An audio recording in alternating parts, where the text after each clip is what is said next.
It's the greatest podcast in the history of the world. It goes high up and under to full forward. Becky's taken a ripper! He has a bounce, he crosses 50, he pins the ears back, and he drills the goal!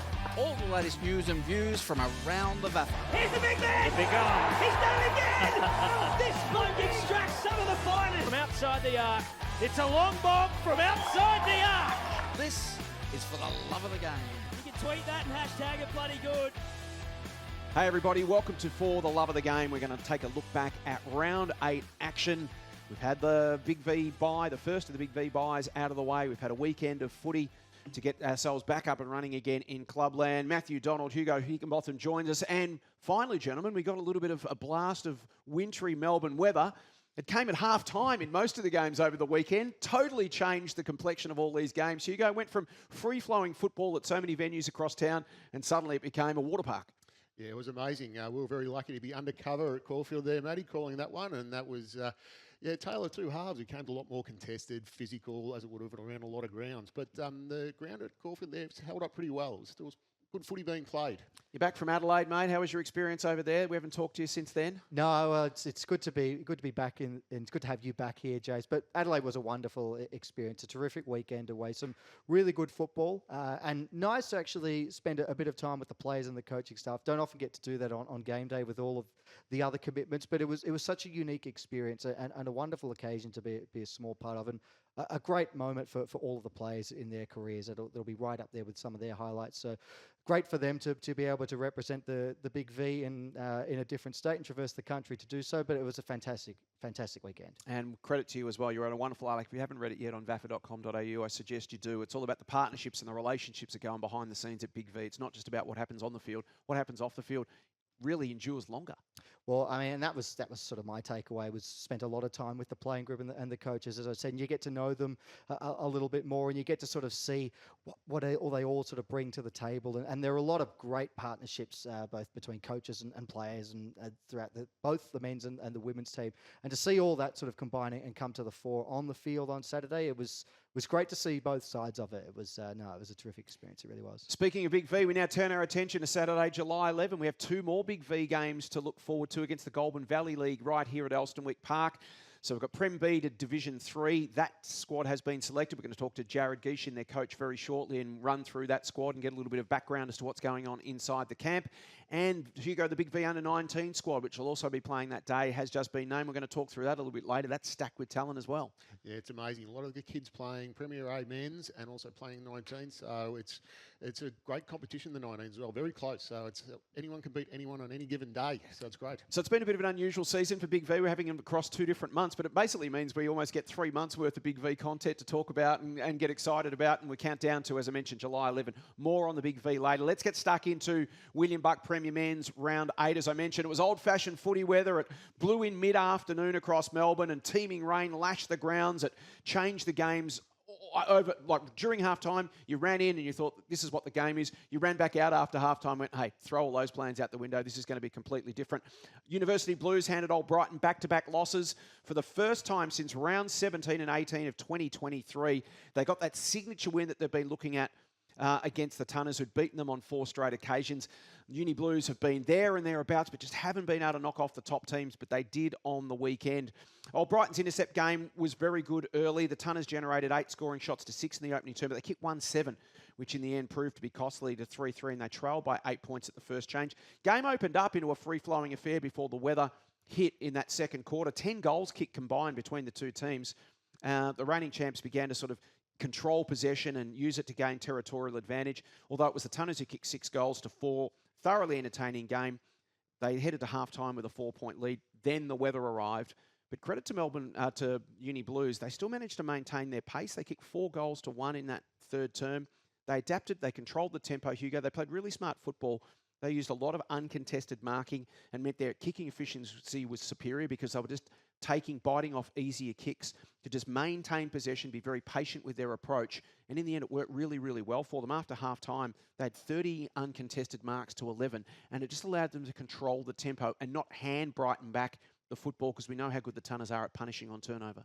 Yeah, it's an amazing achievement. But if you think about, this is Matt Smith's second year at the job as well. So he's been able to build this over time. And they were really good last year. They lost a lot of games by small margins. So while that was building, but to be able to do that against Brighton, who's been the benchmark for so long, that's a really great format. And they've definitely gone under the radar with me. We haven't spoken about them enough. But they're putting together an amazing body of work. And, they've got a dynamic forward line too. 14-5-89 in those conditions. Great kicking, Matty, to 10-10-70. In the end, they win by 19 points. They get to a 6-2, and they leapfrog the Tunners, who are now 4th at 5-3. Yeah, it's quite remarkable. Wouldn't have expected that at the start of the season. Just on what Hugo was saying about Matt Smith and the Blues last year, I remember sort of sitting here and being confident that they could avoid relegation because their defence was keeping them in games. They had one of the better defences in the competition. They just couldn't get enough of a score. But yeah, they just didn't get it inside 50 enough because they had the talent in there. They just didn't supply them. But now they are getting that supply. And we talk about Grimley and Stewart. Charlie Cotter is another one who had an outstanding game for the Blues at the weekend. They've got enough talent that forward line. Now they're getting the opportunities to actually really punish teams. And 14-5 is a great day in front of goal. We love good kicking in front of goal, Hugo. Makes a big difference because it's Old Brighton had more scores in the end, 20 scores to 19, but Uni Blues put them through the big sticks. And Matt Smith must have been delighted. He was absolutely thrilled. He said it was all about contests, and that's going to be a bit of a theme if the rain persists throughout the course of the season. They were able to at least halve or even win the inside battle for long periods, which was key to the game. They denied the Tunners the outside run, and when they got that going, they were able to score quickly and get the ball inside 50. They were really good at being able to wrestle back momentum at times when they were challenged, which was he gave us considered a big tick. And also wanted to give a shout out to Ollie Hayes, who made his debut, his first senior game for the club, and against a top-tier opponent in pretty tough conditions, he acquitted himself very well indeed. They've been so consistent, Old Brighton, as I mentioned. They haven't lost 2 in a row since round 17 and 18 of 2023. What did Marcel Bruin make of it? Well, he had to mention the conditions. He said it was very hard there. Game had everything. It was overcast. He even mentioned the visibility was incredibly low, so which it can be over there at Melbourne Uni. Got very gloomy in the last quarter. I was sitting there watching the live stream going, turn the lights on, we can't see. Yes, but and he complimented the Blues on their consistency. For 4-quarter performance, they maintain possession, win contested possessions, so they were very, very good at what they did. He conceded they had a number of opportunities, but just couldn't convert. And on a day like that, you can't convert those opportunities. The results there. He complimented Geordie Seager. He said he was terrific all day. Campbell Tweedy, Quinton Montanaro. So we're talking the same guys that we're seeing week in, week out. They're putting together a great body of work, those guys. But he did mention massive block they're in the middle of at the moment because they've got St Kevin's next week. Yep. So this is a really tough block for them. But they'll continue to work. They can focus on little things out of that game, decision-making, a few opportunities, and they'll grow from this and they'll learn from this. They've got St Kevin's, Caulfield at home, and then Uni Blacks away over the next 3 weeks before the bye, because now we're looking at the 3 weeks leading into that next Big V game. So that'll be the next block that all the coaches are looking at. So St Kevin's away, what a game that's going to be at TH King. Caulfield at home, Blacks away. And for the Blues, they've got St Bernard's away, which we know, Matty, is always a really tricky game. You guys are going to be at that one. It's going to be a fascinating one just to see how the Blues go. Then the Uni Derby, which I think you guys have got as well, which was always one to look forward to. And it doesn't matter where the two teams are on the ladder. When those two come together, it's always great to watch. And then Trinity away. So for the Blues, it's a chance to consolidate, but also a few banana peels in that next few weeks. Yeah, definitely. No, some tricky games. The form almost goes out the window when it comes to a university derby, so they'll want to be at their best for that one. Old Trinity and Caulfield, they've both been surprise packets, and St Bernard's as well. Yeah, who knows what you'll get with that one. How they go at home. They've had some good moments at times this year, St Bernard, so it'll be a tricky one. But if we want to look at it glass half full, a really good opportunity for Uni Blues to cash in on all the hard work they've done so far this season. We have seen them in recent years, Hugo, get a bit of momentum and start to look like a contender and then fall away. So for them, it's just, as Matty says, it's about contest, and just maintaining the consistency.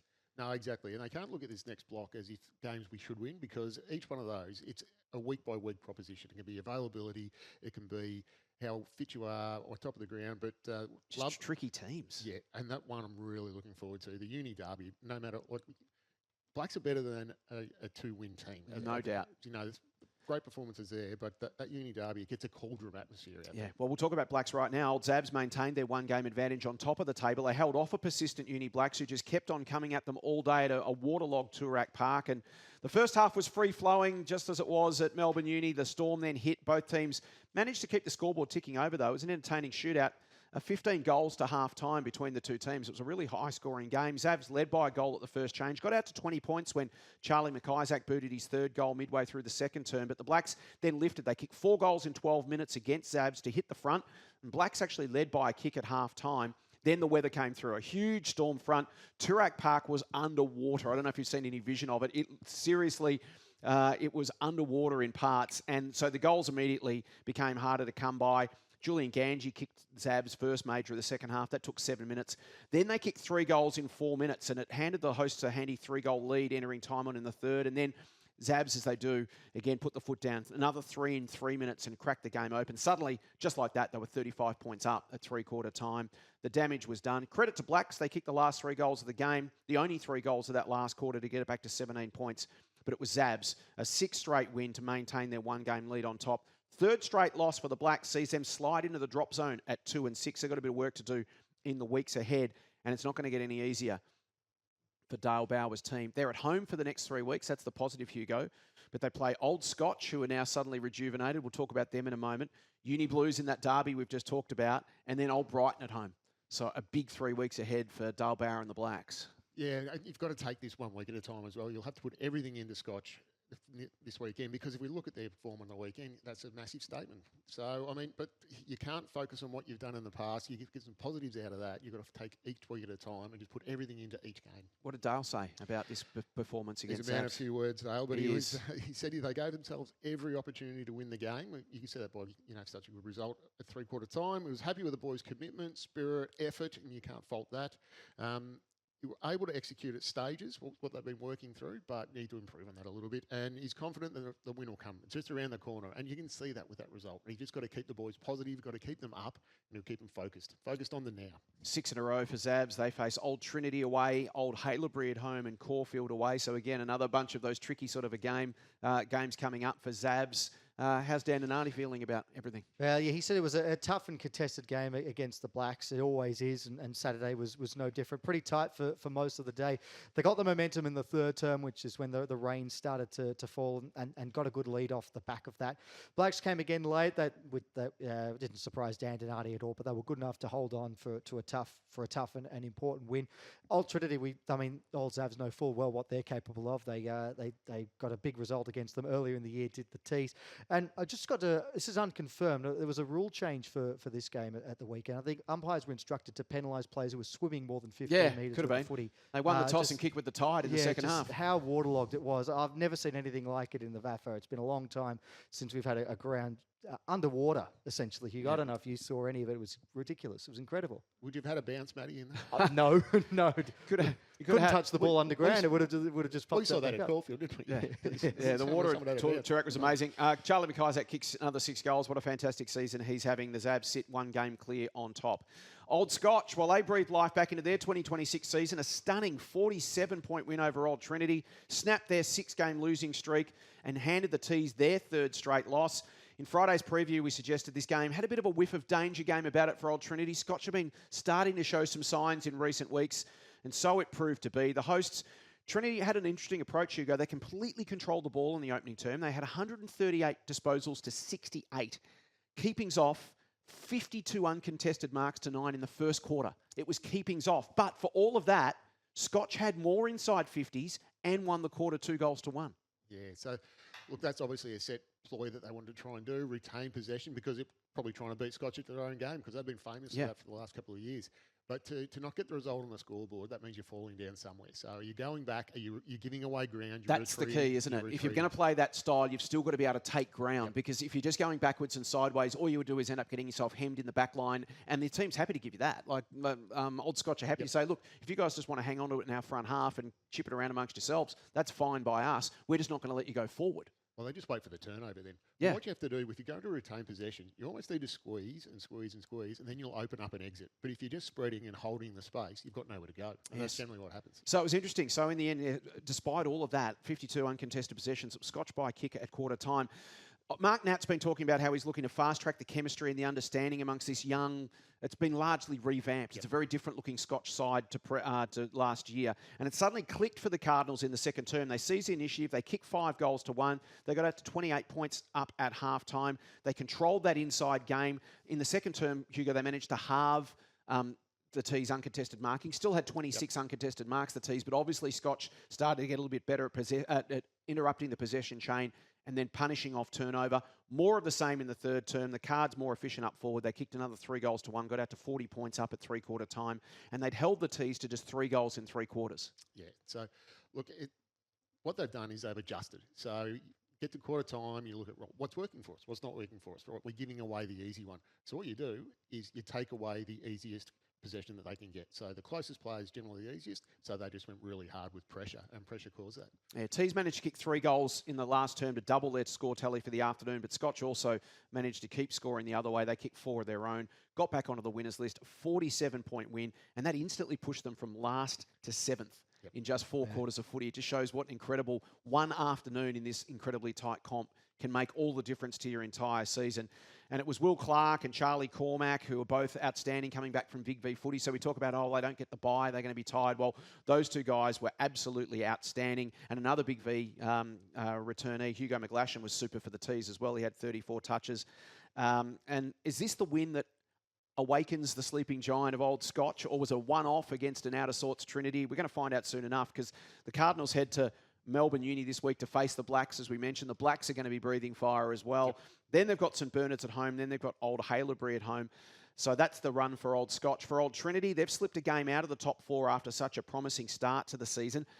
Is there a chance they're suffering the same fate as Old Haileybury last year, Hugo? Old Haileybury started so well, but coming up from Premier B, just that extra physicality, that extra cumulative fatigue that can get you in the middle of the year? Or are they just at a point where they're just sort of tinkering with their game and trying to work out who they are? Well, we spoke about this last week on the pod. So they've come up from B into a competition where they're not well known. So what happens is they get a couple of good wins earlier. That was a great win against Zabs earlier. Yeah. And that was after a really bruising contest that Zabs had with St Kevin. So they got them at the right time. But now everyone's starting to have a look at them. So you're going to break it down. We've got so much footage now. We've got great commentary, Matty. We've got everything you can. You can look at each game and you see what's their ball movement, what's their structure, who are their key players, and you put that research into them. And so they're going to have to evolve now. They're going to have to get better. They're going to have to find new ways. You don't have to change your game plan. You've got to tweak it. It's got to be evolving. Yeah, and there's one key personnel change as well. Dom Payment, who was so good for them as their key forward, has been missing through concussion. So that makes a huge difference. Just upsets the balance of the side, etc. So the time's now for the T's to turn it around if they're going to stay in touch. But they're about to have the toughest 3 weeks of the season. They've got the top 3 teams in the competition in order. They've got Old Zabs, followed by St Kevin's, followed by Uni Blues over the next 3 weeks. Yeah, that's a tough 3-game stretch, and it makes the wins that they picked up at the start of the season all the more important, because if they'd only won 1 or 2 games to start, they lose 3 on the bounce here, and then they've got that 3-game stretch, and suddenly you start to wonder where in the lower half might they finish. But they've given themselves a bit of a buffer with the wins now. And when you come up to a division, the number one focus is just to make sure you avoid relegation as a starting point, and then you sort of go from there and see how far you can finish. So those wins on the board are very important, and you're having Dom Payment out is certainly a big loss for the T's too.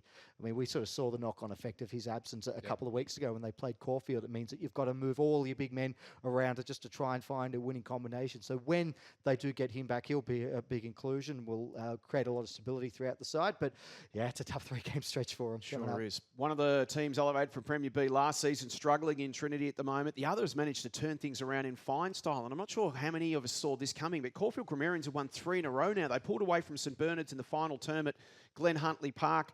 It was the Snow Dogs early. They put the score on the board with a strong breeze at their back. They kicked 4 goals in 7 minutes from the 18-minute mark of the opening term. So they were 3 goals up at quarter time. But as we've seen, Hugo, time and time again this season, Paul Sadler's team have just got this ability to just hang in the contest. They kicked 3 goals in 4 minutes early in the second term to get back in front. They're just so resilient. 34-year-old Julian Dobo's back in the senior side for the first time this season. He's played 3/3 games. He's got himself up and going. He had an immediate impact. He kicked 3 goals in the second term. Fields got out to 17 points up at halftime. 5 of their 6 goals for the quarter was from Snow Dog turnovers, which led to deep inside 50s, which they converted into goals. Yeah, very important that they're putting together a really good block. And in fairness, they probably were undermanned in the first few games of the season, but they're playing confident football as well, which you like to see. And they have a great spread of goal kickers, which is what you want. You want some of your mids folding forward, kicking goals, and then they're a very good intercepting mark team off halfback. We saw that a few weeks ago, Matty. And they start a lot of their entries from halfback, the way they horseshoe the ground. They've got a good ball movement. And Sats is doing a great job there with them. So they're 3 goals up or 17 points up at half time with the Fields. Then St Bernard steadied and got themselves back into the game with the breeze again. They kicked 2 goals in 90 seconds, got within 9 points at the 8-minute mark. Mitch Hughes gobbled up an exit kick from Caulfield, slotted the turnover. 10 minutes later, it was a 3-point game. They needed a steadier Caulfield Jack. Elwood provided one, then Jackson Wallace kicked another one 4 minutes later, and they just managed to steady the ship. The Snow Dogs didn't quite get their noses in front. Caulfield back out by 14 points at the last change. Wallace and Pat Fairley, who was outstanding, kicked the opening 2 goals of the final term within the first 5 minutes, got it out to 26 points, and in the end it turned out to a handy percentage boosting 40-point win for the Grammarians. They've leapt from the bottom of the ladder to just 1 game outside the top 4 in 3 weeks. Yep, they've won, and that's off the back of 3 wins in a row. I mean, it's been quite a remarkable turnaround, and just goes to show that a good month of footy can really change your fortunes around one way or another in most of the divisions, but certainly in Premier Men's. Because I mean, we probably thought a month into the season Caulfield might be one of the teams battling for relegation. Now we're talking about them knocking on the door of the top 4. It's been quite a great turnaround from Port Saddley's men, no doubt. And you mentioned their scoring, Hugo. Their final score 16-13, 109, their biggest score of the year. And in fact, in their 3 wins, the last 3 games, they've averaged just over 14 goals a game compared to just over 9 goals a game in the first 5 weeks of the season. Yeah, I think that's with a few of the troops coming back. What they're really good at, I noticed as well, is they can score off opposition scores. So you know how sometimes the teams get a run on. They never let themselves... Yeah, they're resilient like that, aren't they? They always keep coming back for more. They can swing momentum, which is really good, and that's what they can do. But as I said, they start their attacks from halfback, which is always dangerous for another team because it means it's coming in at pace. Very, very hard to intercept. Well, that happened at this weekend, and we saw it in the game against Old Trinity a couple of weeks ago. The Tees stormed back into the game in the last term. They had all the momentum. Caulfield were able to clamp the brakes on and get scoring going back the other way, and that played a huge role in the wins. So it's a couple of times they've done that now for wins. Jack Webster, Pat Fairley, Hamish McInerney, Jack Elwood, all fantastic for Caulfield again. Dylan Gwynn everywhere for St Bernard's. He's having a great year. 35 touches, 8 tackles, 10 clearances, 10 inside 50s and a goal. Fair performance from him. Mitch Hughes, another Big V representative, 27 touches, 11 rebounds and 3 goals for the Dogs. So he was getting it done at both ends, 11 rebounds and 3 goals. That's a stat line you don't see too often. Yeah, they could do with 2 of him. Yeah, exactly right. So Caulfield, an opportunity now to win 4 straight. They visit the Bloods this week, and it'll be a critical 4 points on offer, given the fortnight after that sees them face Old Brighton and Old Zabs. Yep. So we talk about banking wins from an Old Trinity perspective. Same for Caulfield right now. If they can win again this week, they get those 4. It just gives you a little bit of a buffer. If the top teams do knock you around a bit, Hugo, you've still got a little bit to work with. Yeah, definitely. You don't want to get down in that bottom little bracket that's happening where we've got a few teams on, I think, 2 and 6. So you want to try and maintain that. And you've got to be realistic about your block as well. You're going to look at that and go, right, we're not going to win all 3 of these games. So every game's really important, and they've got to just start with Old Haileybury. They're in the middle of, they're playing some really good footy, but it's very contested footy. So you're wondering when's some young players will get tired, they get sore, little things like that. Yeah, fascinating game, that one, Caulfield and Old Haileybury. 2 teams that are hard to get a bit of a handle on throughout the year. St Bernard's in a similar position last year, Matty. They're sort of scratching and clawing, looking for those wins, just enough to make sure they stay above the relegation zone. They'll face a red-hot Uni Blues this week, but they host them, and as we know, they're always very difficult to beat at the Snake Pit. Then they face the re-energised Old Scotch and St Kevin's. It's a challenging 3 weeks for the Dogs. Yeah, no, it is.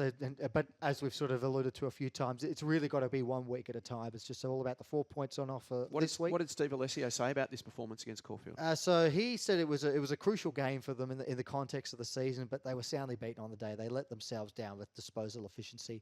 And when the rain came in the second half, which we know is been a bit of a theme over the course of the weekend, they hadn't put themselves in a position to give themselves a chance to win, given how far behind they were at that point.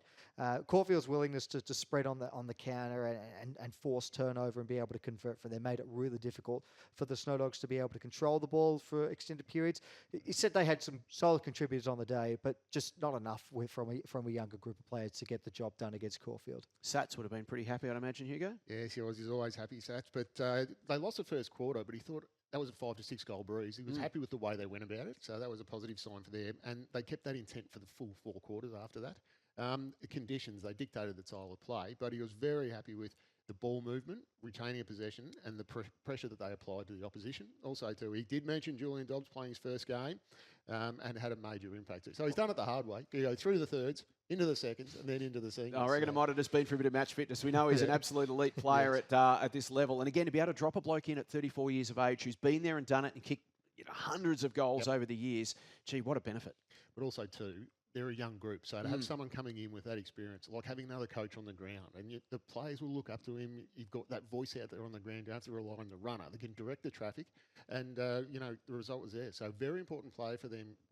I know that they've lost Noah Sutherland. He's probably he's playing some VFL footy. Wardy's got another one. Yep. So, but he's joined the VAFA VFL team down at Sandringham, which is great. It's a credit to the competition. It's fantastic. That so many players are going down there, and to pull that result off as well, losing Sutherland, so they've got a little bit of depth there, I think, as well, which you need in this competition. Yeah, that's right. For our final game of the weekend, St Kevin's continued on their merry way. They racked up their 6th straight win as well with a 91-point win over Haileybury at Princes Park. The Bloods kicked the first goal of the game through Coney Goonawardena, but then was all scob. They kicked the next 10 goals across the next 2 quarters of the match, led by 41 at quarter time, 57 at the half.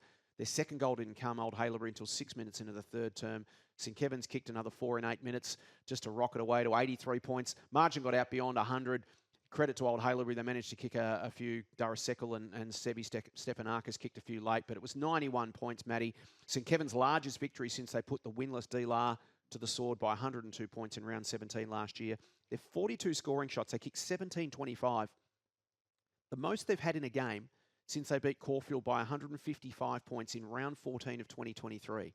The most scoring shots St Kevin's have had in almost 3 years. They kicked 26-17 that day, and if they'd have kicked straight on the weekend, could have been a similar margin of that 155 points. Their 6-game winning streak, just one shy of the hot run they got on the back end of last season when they stormed home, and I think they won 7 in a row and made another final series, their 7th in a row, and 8th final series at the moment, looking pretty good for them. They've won 6 on the trot. They're now 6-2. They've jumped up to 2nd spot, and they're a genuine contender. Although they have been the quiet achievers of 2026. We've talked a lot about old Zavs and old Brighton, but St Kevin's, after a pretty tough start to the season where they suffered defeats to both of those two, I think Lynch's men have suddenly got things humming along very nicely indeed. 6 on the bounce and a big game for them this week. What did you make of the performance? You and Hugo were out there? Yeah, no, I thought it was a really clinical performance from St Kevin's, and a game of 2 halves in terms of conditions, really just sort of dry conditions that we've become accustomed to throughout the course of the season. The first half, the rain came in the second half, but they were just so dominant still. The inside game, they were really strong at. Defensively, they were very sound. And, Old Haileybury got it forward enough, but every time it got there, St Kevin's were just able to win the ball back. And that forward line that they've got is looking very dominant at the moment. Doug Kerr, he kicked another 4 goals. They're going to miss Doug Kerr now, aren't they? I They think he's will. going overseas, is he? Yeah, that's going to make a difference. And they did it all without, the Jack Benk was back in the side, and I think he kicked 1 goal 4. He could have had a big day. They lost Jacob Gizitsky in the opening minute of the match, had some back spasms. So he should be okay to play this week, but they did it all without him in that forward line. They just had winners all across the board.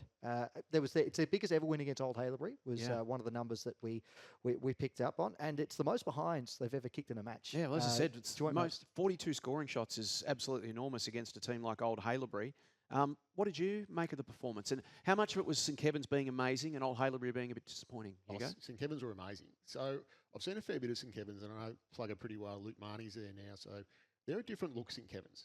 We've known St Kevin's to be a lower scoring team over the past few years. Plugger's really focused on defence. Yeah. They've still got a team defence.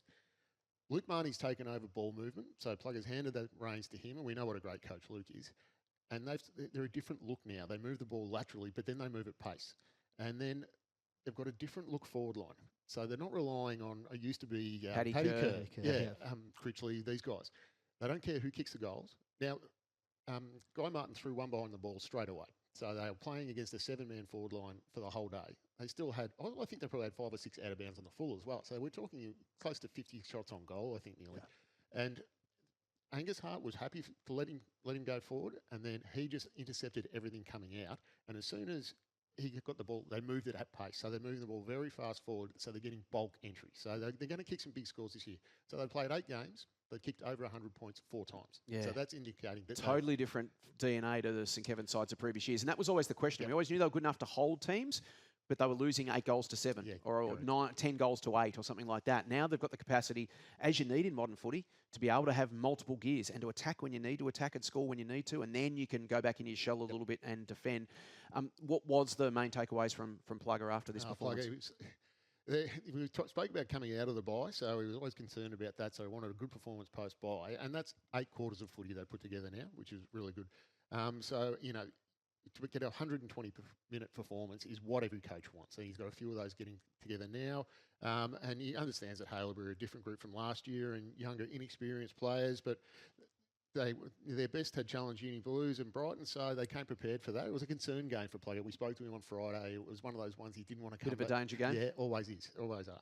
And then it was his first quarter set the win up, so he was really happy with that. But it was on the back of the pressure and the contest work. So it's coming together nicely. They've got some nice momentum, but it's really important now that they keep that momentum going for the next few weeks. What a game coming up. They host Old Brighton at TH King this week. They defeated the Tunners by 27 points in the corresponding matchup round 12 last year. Then the Tunners did a bit of a job on them. You guys were at that game earlier this year and they put them to the sword a little bit. Not so much on the scoreboard, but just beat them handsomely right from the outset. But this time around, I reckon St Kevin's are going to enter the warmest favourites anyone has been against Old Brighton in recent memories, Matty, and that brings a different pressure, doesn't it? It does, and they've earned that right. It's 6 wins in a row now after a challenging start to the year. So they've earned the right to test themselves against one of the best teams in the competition. And you probably are right in terms of the form that the two have recently shown. Not that Old Brighton have been bad, but St Kevin's form has just been so strong. And they did it, again, a bit wounded. They lost Kaczynski, as we said in the opening minute. Ben Mansfield looked like he had a really bad ankle injury, but actually went out and played the game. And Doug Kerr went off, and I think he might have gone off under the blood roll and then came back on. So they had a couple of knocks they had to contend with throughout the game, St Kevin's, but managed it really well. Jack Bennett hurt his shoulder later in the game too, Jack Banks. So that was maybe one to watch. So they've got Brighton this week, then they've got Trinity at home after that, and then they travel to St Bernard's at the Snake Pit before the bye. Old Haileybury, they've got to regroup a bit, don't they? 4 straight losses have left them sitting in 8th spot, 2 and 6. They're just 1.03% out of the drop zone. Where's Guy Martin at the moment?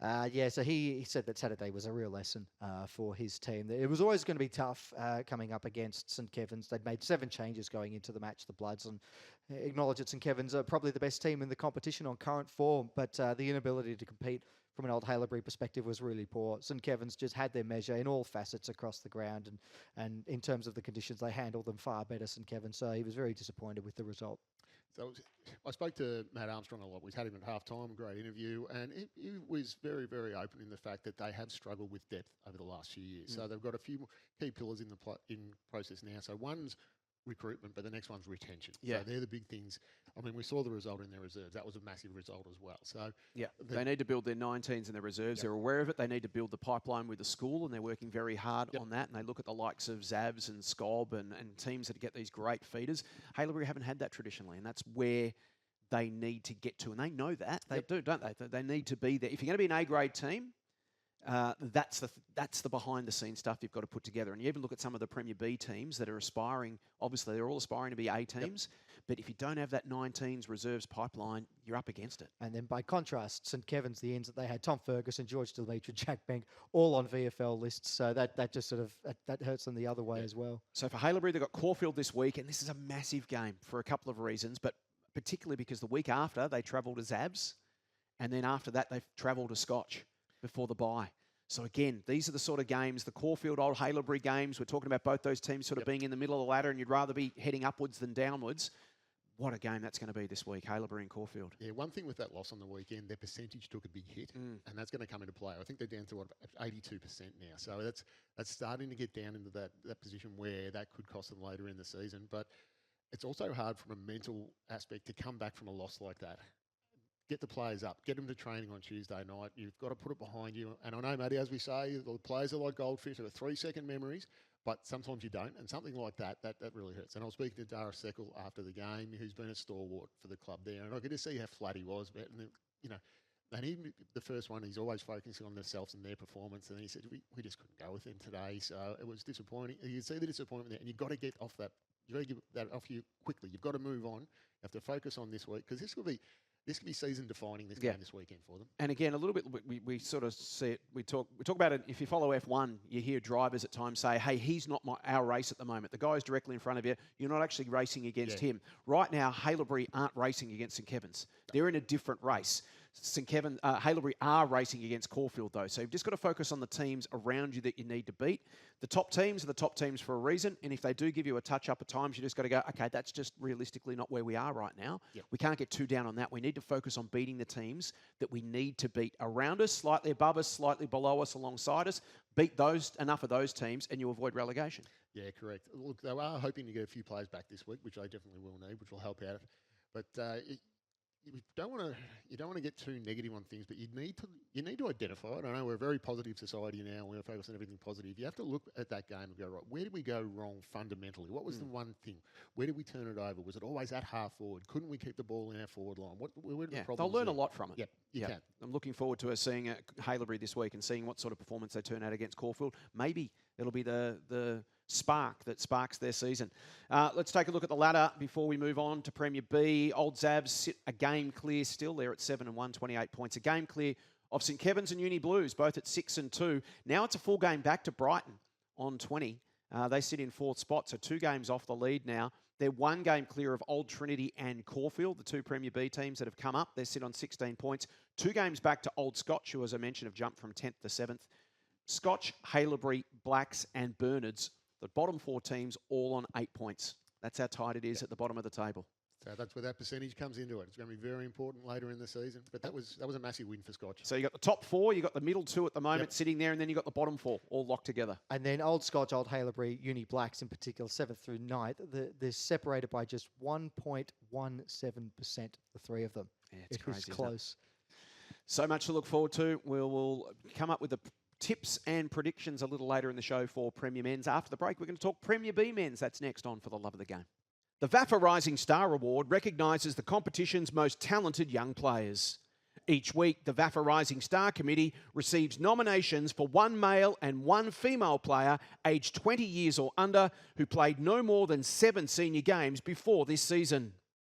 Our overall season winners will be declared the VAFA Rising Stars for 2026.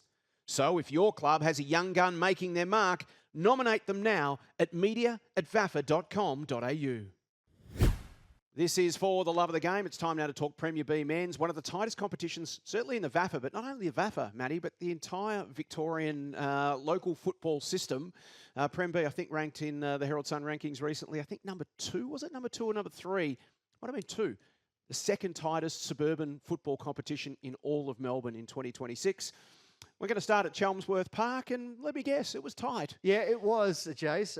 It's good to have Prem B footy back, and it doesn't surprise me that it's right up there as one of the tightest competitions going around at the moment. But the one thing that we hadn't had heading into this weekend was a draw. A bit surprising given how close it's been. Well, it's changed now. We've got our first draw of the season in Premier B locked away, and it was between Old Ivanhoe and Old Geelong, the bottom 2 teams on the ladder, both trying to get out of the relegation zone.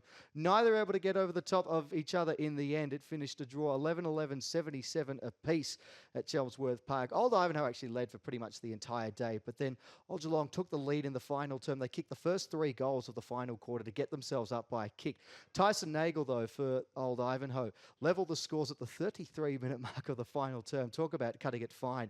And that was the final score of the match. Ted Middleton for Old Geelong did have a chance to win the game after the siren. It was a long effort from about 60 out of there, wasn't it? Yeah. Probably with a wet ball at that stage. Yeah, heavy footy, slippery conditions. The kick, he made a good fist of it. It fell just a few metres short in the end, so no score there. But it means that both teams are now stuck in the relegation zone with 2.5 wins.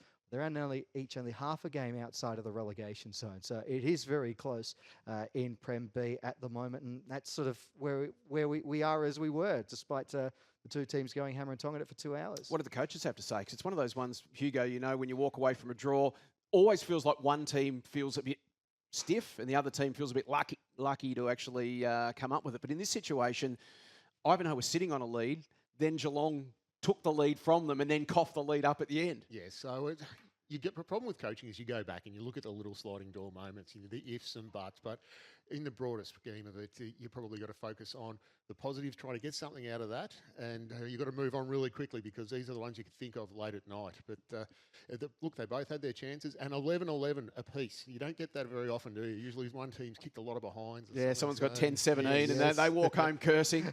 But anyway, straight kicking's good footy, but you've got to move on really quickly in this game. And that half a game, that could come into play. That could be the difference between relegation or finals. We've seen that in the last couple of years. Those half games you curse at the time for losing, and then at the end of the year you go, well, thank goodness we did because we got the 2 points and that actually kept us up or it got us into the finals. Or it could be you miss out of staying up by half a game. You can see that later. Look at Hugo, glass half empty. In fact, Hugo just threw the glass on the floor and smashed it. Yeah, exactly. Working with Simon Petch for too long, so it drags me down. No, but definite positives for both of the coaches. I mean, from old Ivanhoe's perspective and Xavier Nash, they were in front for most of the game and were able to respond to the disappointment of going behind with a goal for Tyson Nagel, who actually had a chance from a very similar position a few minutes earlier and kicked it out of bounds on the full. So, great mental fortitude from him to be able to respond and get the goal. And for Dick Dixon and Old Geelong, disappointed that they were behind for the 3 quarters, but a great rallying response from them in the final term, kicking the first 3 goals of the quarter, gave themselves an opportunity to win. And I think when you're at the bottom end of the table, wins are hard to come by. It's got to be seen as 2 points gained rather than 2 points lost. We're going to get your power rankings when we get through the rest of the games as well, but just as a precursor to that, are Old Ivanhoe and Geelong on the rise, do you feel? Like, where are they at? I feel they're not far away. And it really, I mean, the margins in Prem B are so fine this year that it really doesn't take much to rise up the ladder or to fall. We've seen teams, Old Carey, a good example, we'll get to them a little later. They were second a couple of weeks ago. Now they're in the bottom half of the table off the back of a fortnight of footy. So it really doesn't take much for things to go one way or the other. And Old Melburnians, by contrast, they lost 2 of their first 3 games of the season. Now sit in second spot. So it doesn't take much. They're really not far away from it, these 2 teams. And while the win-loss record doesn't reflect that, the percentage, I think, in this situation is a good indicator that these 2 teams are not far away from climbing up the ladder. The other thriller was at Trevor Barker Beach Oval. It was the replay of last year's Premier C Grand Final, or the rematch, I should say, between Bowie and Ajax, and this turned out to be a thriller as well. Yeah, no, this was a great match and a great story for Ajax. They continue to rise and they continue to sit inside the top 4. They got a little bit of revenge on Beau Morris, not the full revenge. Obviously, you can't round 8 and grand final are slightly different, but Beau Morris defeating Ajax by 2 points in this one at other way around. Ajax defeated Beau Morris by 2 points. Yep, yes. Sorry, my apologies. Ajax getting the job over the They Sharks. didn't get that much revenge. No, not much. Not that much in the end. And a lot of behinds kicked in this match. A rare instance when you kick fewer goals and still win the match. 6-18, 54 to 7-10, 52. There were only 2 multiple goal kickers all afternoon. Toby Sheezel for Ajax and Jai Florett for Beau Morris. They each kicked 2 goals. They trailed for the entire of the first 3 quarters, the Jackers, but they kicked the only 2 goals of the final term to come from behind and get the victory. For Ajax, they maintained their spot in 4th place, but they're now 2 games clear of Beau Morris, who sit 1 spot behind them in 5th. So all of a sudden, a bit of a gap opens up in Prem B. That was the quintessential, stereotypical 8-point game. Oh, absolutely. And, you get concerned when you kick a lot of behinds too. So to still get the result with kicking that many behinds is a great achievement. If you look at the scoreline in that game, it must be very heavily wind affected because basically each team has had 1 quarter of scoring and then a quarter of not scoring. And we know Trevor Barker Oval, it does blow a gale down there. Yeah, it can be like that. And certainly it was Ajax who came storming home. Look, you've got to say, as we approach the halfway point of the year, for both these teams that have come up from Premier B, they sit 4th and 5th on the ladder. They've had an outstanding first half of the season. No, they've been terrific. They've really carried on what was such strong form in Premier C last season. They've been able to translate it into good form in Prem B. And you've got Ajax nearly at the halfway point of the year, inside the top 4. And even though there's a bit of a gap, Beau Morris have been knocking on the door the entire way. They've been in the race for the finals right up till this point. So it's been a great result for both of them to be able to not only make the step up and be competitive, but actually win games of football. For Ajax, Lockie Buzzard, he acknowledged the conditions. He said it was a horrible day with the wind in the first half, and then the rain arrived in the second half. And I don't think this was the only game that was rain affected, for what it's worth. But was really pleased with the fact that they were able to find a way to win, having to spend the first 3 quarters of the match really chasing the result. So to come from behind and get the win there, he was thrilled with that.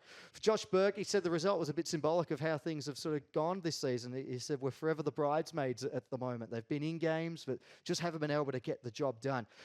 We'd said Ajax had a lot of shots at goal, 6-18, but Josh Burke was still really happy with the way that Morris defended, even though they conceded 24 scores. The first half was really good, but when the rain arrived, he said that probably suited the bigger bodies of Ajax a bit better. The ball spending a bit more time on the ground. That suited the visitors a bit more. That favoured them, and that was what ultimately proved to be the difference. Never easy to go to Fearon Reserve in Williamstown, particularly on a wild day of weather like Saturday was. But De La Salle headed across the bridge and came back with the 4 points. It's a huge win. Yeah, no, it's a tough place to go for De La. And this was the other interesting statistic to come away from this match. It's the first win they've had on the road all season. And they've gone and done it at possibly one of the toughest grounds to go and get the 4 points from. I presume they had the win to start with. At quarter time, it was 6-3 to 1-3, and they led it by 5 goals. They didn't have the wind. They didn't have the wind? No, they did not Wow, have the Hugo, wind. that's a sensational performance into the breeze. That is massive. So that's something that set yourself up for the day. With conditions like that, if you can get a lead like that early, Nick Hyland would have been wrapped with that. Oh, no, he was thrilled. It was 6 goals to 1 in the opening term, into the wind. Phenomenal start from Dealer. And that really sort of set the game up from there. 30-point lead and then kicking with the wind in the second term. They had all the advantages at that point. The lead stayed at about 30 points for most of the match thereafter, though. The CY's got a couple of goals late to add a bit of respectability to the scoreboard. 13-8, 86 to 10-9, 69. The final score, a 17-point win for Dealer.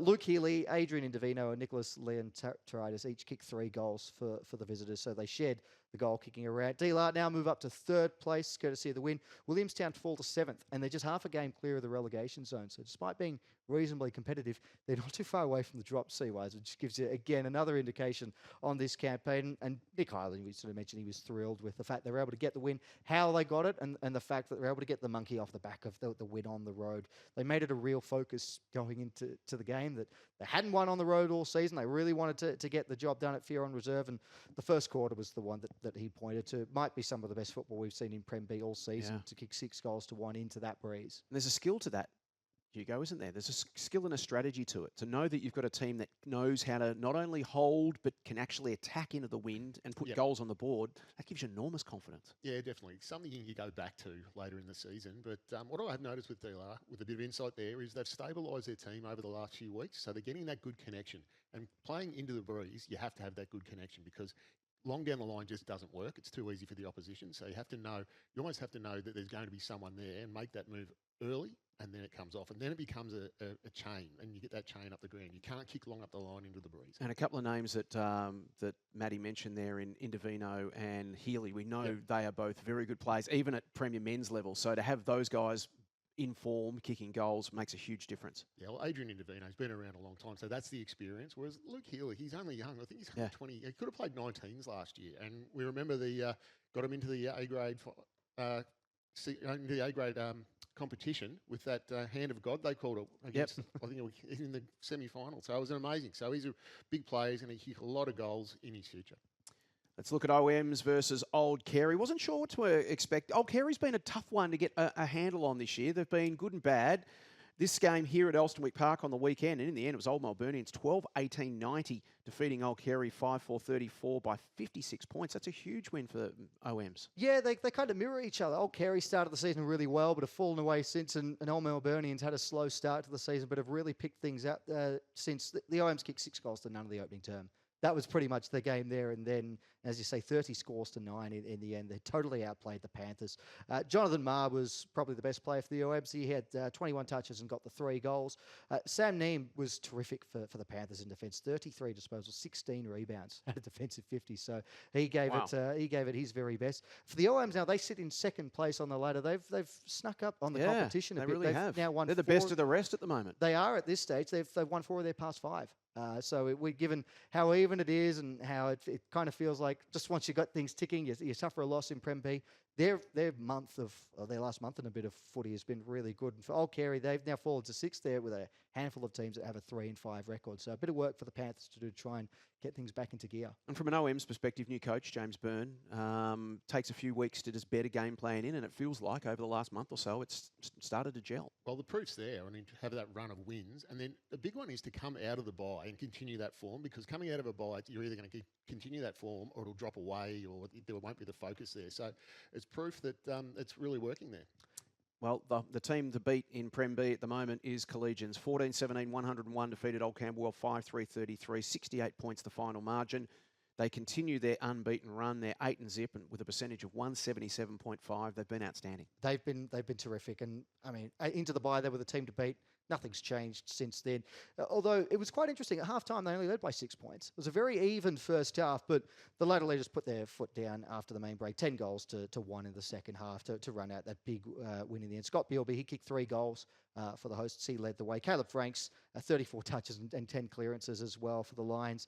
So they were just two of the standout performers. The Wellers now sit in 8th place. They're just half a game ahead of that chasing pack in the relegation zone. Collegians 3 games clear of everybody else with an 8-0 record. Geordie McKenzie was really satisfied with how the players responded after what was a pretty tight first half. They've been challenged a few times so far, Collegians. It's not like they've won every game by a lot. They've had games where they've had to really grind out the victory. The fundamentals weren't there in the first half. He thought Old Campbell's pressure was really good, but they just got things clicking in the second half. And for Neil Connell and Old Campbell, he was pretty happy with the first half. He thought the contest and the pressure was really good, but Collegians just proved that they are such a good side in the second half. They took things to a level that the Wellers just couldn't go with in the second half, and that's what gave them the final margin of victory in the end. Joining us in just a moment is JARROD GIESCHEN. He's going to talk Premier B to D3 Big V team. That squad has been announced. We're going to talk to him shortly, the former old Ivanhoe coach. You ready to give us your power rankings yet for Prem B? It's tough. Well, I mean, I'm having a hard enough time with the tips, although now's a good time because we'll get to that a little later, I'm sure. I had a good weekend with the tips, so maybe it's time to strike while the iron's hot. So power rankings, obviously, Collegians first. Clearly at this point of the season. But again, as we've seen in previous years, you can go all year and it only really matters what happens come September. We've seen that with old Ivanhoe the last couple of years where they've been basically the #1 team all year, Hugo, and haven't been promoted. No, it's a tough business. You have to be right at the right time of the year. You can peak early, and then if you peter away, I mean, we look at Haileybury last year. They missed out on the finals where they started. Yeah, they were well, 7-2 and missed. So from a coaching perspective, how do you keep the guys up? It's very hard.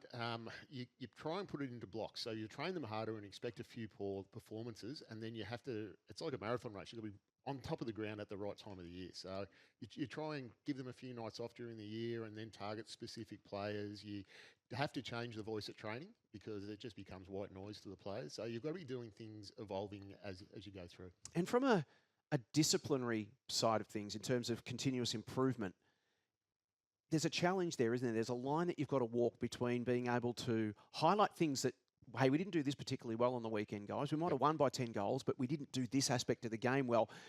But if you go too far on that every week, the players can end up rolling up and going, geez, mate, we're winning every game by, 5, 8, 10 goals.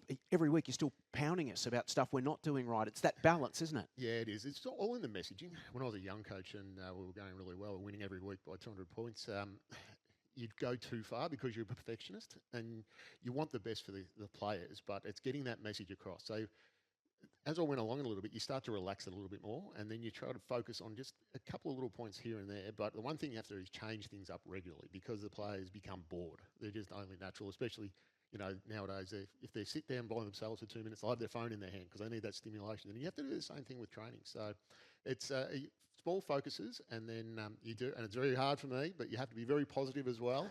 And that's how you get the message across. But don't worry, you can still have a little spray every now and then too. But you have to come back really quickly from that and move on, and they like that. Yeah, so Collegians at 1, and now the challenge begins. Now everyone else is vying for equal second at the moment. Got to put old Melburnians, I think, in there just on power rankings and where things sit at the moment. Their form has been really good over the last month and a half, really consistent. We said they've won 4 of their last 5. It was a bit of a slow start. James Byrne's been really insistent on systems. That's been the key messaging from him throughout the course of the season. He wants to bring in structure and systems so that whether things are clicking, whether they're not, they've got the blocks in place that will keep them in games. And it feels like they finally got that, started to get that together. And it's reflective of the fact they're sitting second on the ladder at the moment. So I've got them in second. D-La for me in third. At this stage, I mean, one of the teams to come down from Premier Men's last season. All the talk has been about Collegians and their start to the season. D-La have been very good too. A 5-3 record, and they picked up some impressive results along the way. And they look just as capable of bouncing straight back into Premier Men's as any other team as things stand. And in fourth, I've got to go Ajax. And they've been a bit of a shock to start the season, but. And we're sort of expecting, they're going to fall away at some point, but they haven't yet. They sit inside the 4. They're 2 games clear of everyone else with a 5-3 record. Would And you they're have right up Would there. you have that, Matty, if the result was different on the weekend? Because obviously you're going to tell me probably that Bo Morris is 5. But Yeah, if- Matty's power rankings Yes. very similar to the ladder, I'm Ladder, yeah. noticing. So the ladder doesn't lie. But if the result was different on the weekend, if it was 2 points the other way, Bowie, do you think that would have affected that? You'd have Bowie in front of them?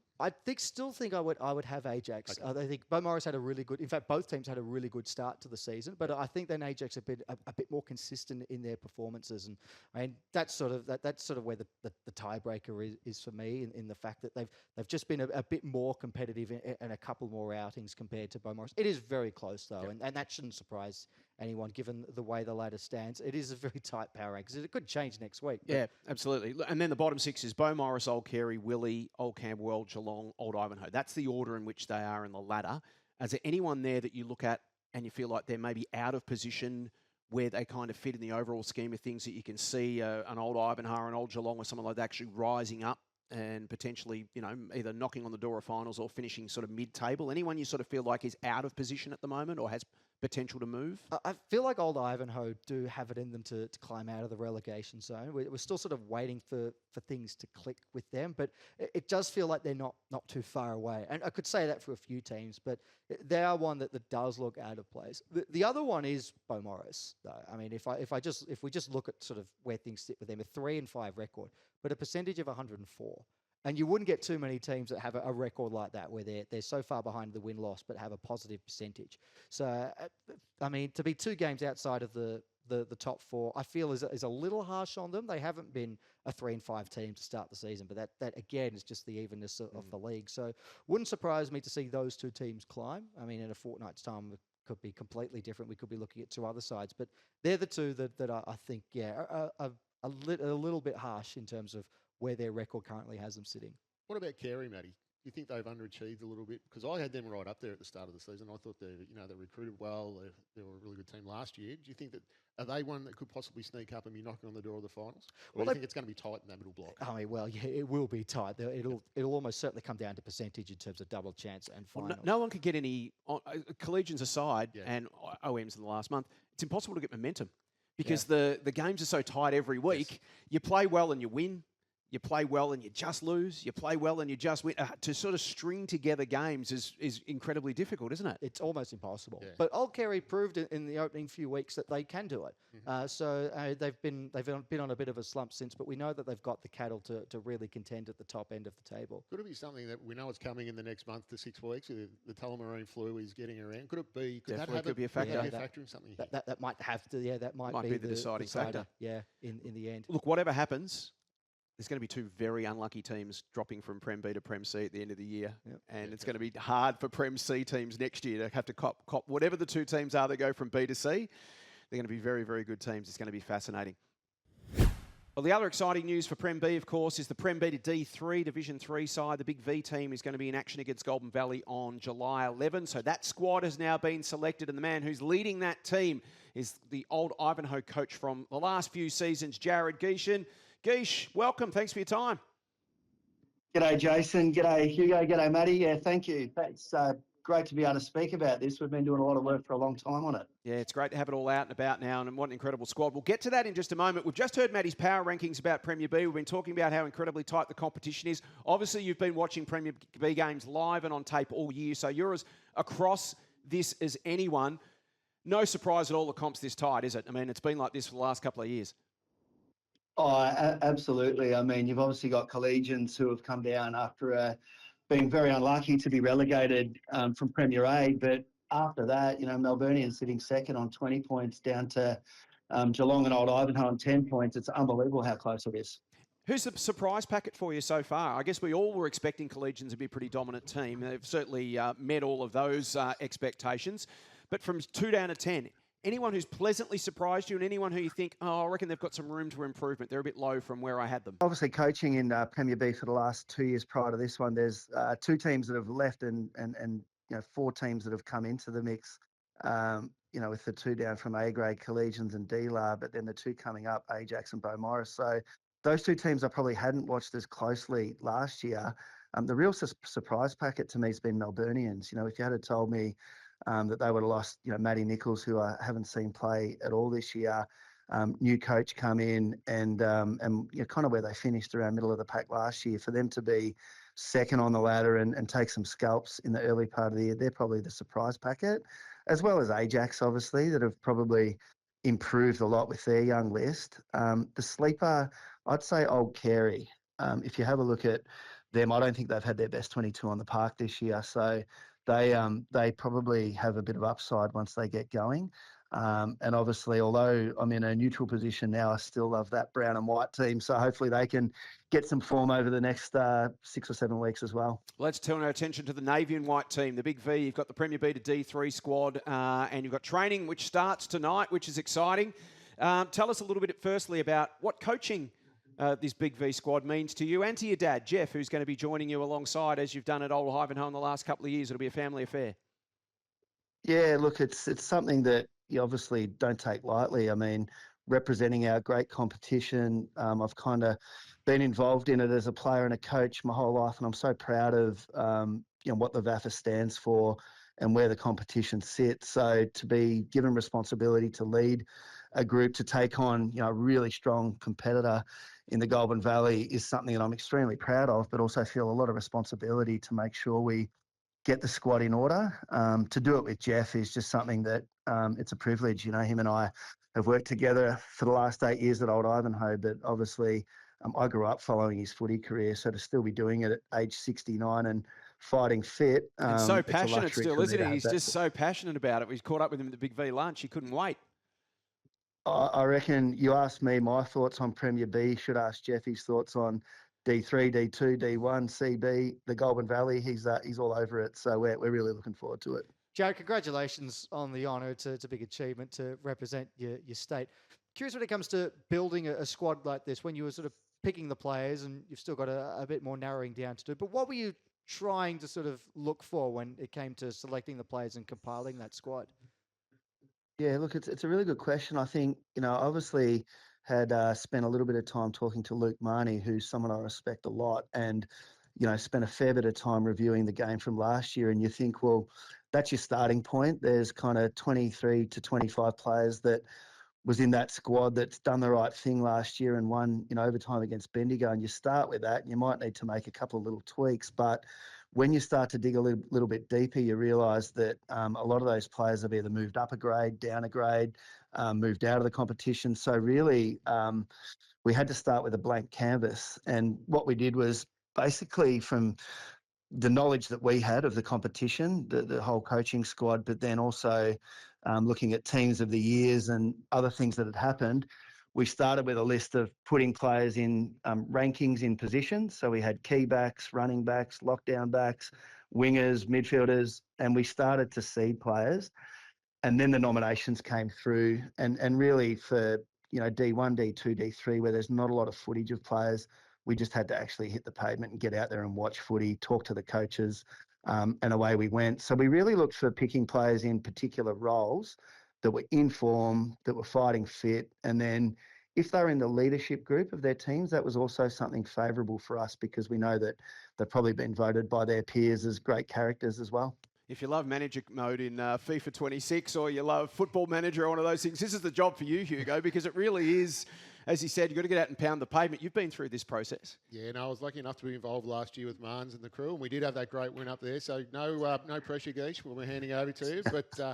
But has there been anyone, because what we found last year, because you do have to see, it's almost 1,100 players to choose from when you break it down. So has there been anyone that's sort of popped up that has really surprised you, that's come out of another division or something like that, that, when you're coming to this process, you've never heard of them before, and then you've seen some of their footy and you think, I've just got to have this guy? Because we had a few of those last year.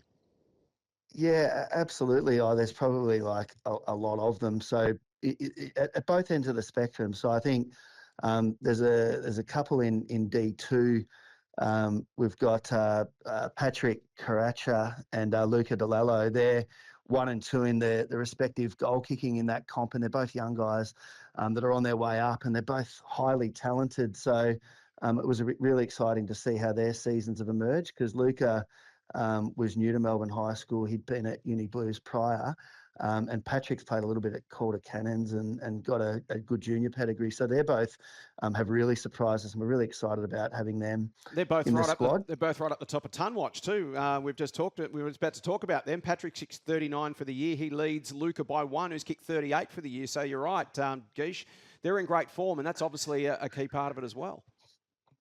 Exactly right. So it'll be really interesting, the battle. We've got them both level pegging in our rankings. Can't wait to meet the two boys and have a chat to them and get them involved in the program. And then at the other end, like, I hadn't seen collegians play, just given, they'd been in the higher division to, when I was coaching Old Ivanhoe. So I've spent a lot of time at their games and talking, with their coach Geordie and really I've even reached out to a few of their players, given there's no relationship there from previous years, and a couple of their players are just exceptional. So that's the other side of the spectrum.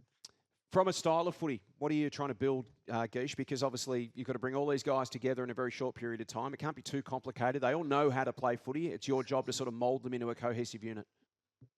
Yeah, absolutely. And so that, I think in terms of a game style, you probably need plan A, B and C when you're playing at Elstonwick Park on July 11, because it's going to be windy, wet, but there's a very good chance it might be a beautiful day like we had on Sunday. So we want to bring attributes of the VAFA to the table. So I think we're renowned as a competition that moves the footy really quickly, really high skill, really high tempo. So that's certainly part of, the DNA of the comp. But then we also think that we're, hard but fair. And so it'll be a combination of those two things. And as you say, the players that we've selected, they've all played a lot of footy, been in programs and things like that have got really good high coaching involvement and structures. So we think that can come secondary, but we really want the attribute to be take the game on and be hard at the footy. One last one, Guiche, as you get ready to have your team come together for the very first time at training, what can the players expect from your program? Yeah, look, I really look forward to bringing the group together and really what I hope after the 4 or 5 weeks that we spend together, that they feel that they look back on this experience at the end of their careers and say, how good was that? It was something that was, it was a 4 or 5 week program, but it stays with them for life. So one is the relationships that they'll get to build with us coaches, but also with each other. But two is just hopefully going through this journey together over a 4-week program and achieving success. So really creating, memories. And I guess I got that from the Big V lunch that I attended a couple of weeks ago now. It's just not a moment in time that comes and goes. It actually sticks with these people that have represented the Big V, and now it's our turn. Yeah, it's a great opportunity. Enjoy the experience. I know you and your dad are just so excited to get into it. We can't wait to see how it all pans out over the next month. Thanks for your time, mate. We'll chat to you again before July 11. Yep, thanks, Jason. Thanks, Hugo, and thanks, Matty. Thanks to JARROD GIESCHEN, coach of the Big V Prem B to D3 team. We are going to take a break on For the Love of the Game. After the break, we're going to talk Prem C Men's. That's next. Looking for VAFA updates on the go? Download the brand new VAFA app today. Get live scores, fixtures, ladders, and all the latest VAFA news right at your fingertips. Whether you're a player, supporter, or just love local footy, the VAFA app keeps you in the game. Search VAFA in your app store and download it now. Welcome back to For the Love of the Game. Time to talk Prem C Men's football now, and we will kick it off with the result at E-Gun Reserve. Pegs 13-13-91 with a win over Ormond, 11-7-73. Pegs by 18 points. Big win for Parkdale down at Boss James, 13-6-84 defeated Hampton Rovers, 5-12-42 by 42 points. Marcellin over Glen Ira by 17 points at Packer Park, 14-7-91 over the Griffins, 11-8-74. Huge win for Fitzroy. We speak about percentage boosters. 81-point win at Central Reserve. 20-15-135 defeated Mazenod, 8-6-54. And St Bede's Mentone Tigers, 16-13, 109 over Old Peninsula, 10-14-74. The Tigers by 35 points at Mentone Reserve. As we quickly check the Premier C ladder, Fitzroy sit 2 games clear on top of the table. They are on 32 points, unbeaten, 8 and zip. 2 games clear of Parkdale on 24, Hampton Rovers on 24, Mazenod on 24. So there's a real tight race there for 2nd through to 5th because St Bede's Mentone Tigers, 1 game back. They sit there at 20 points. Then there's a gap from 5th to 6th, 2 games.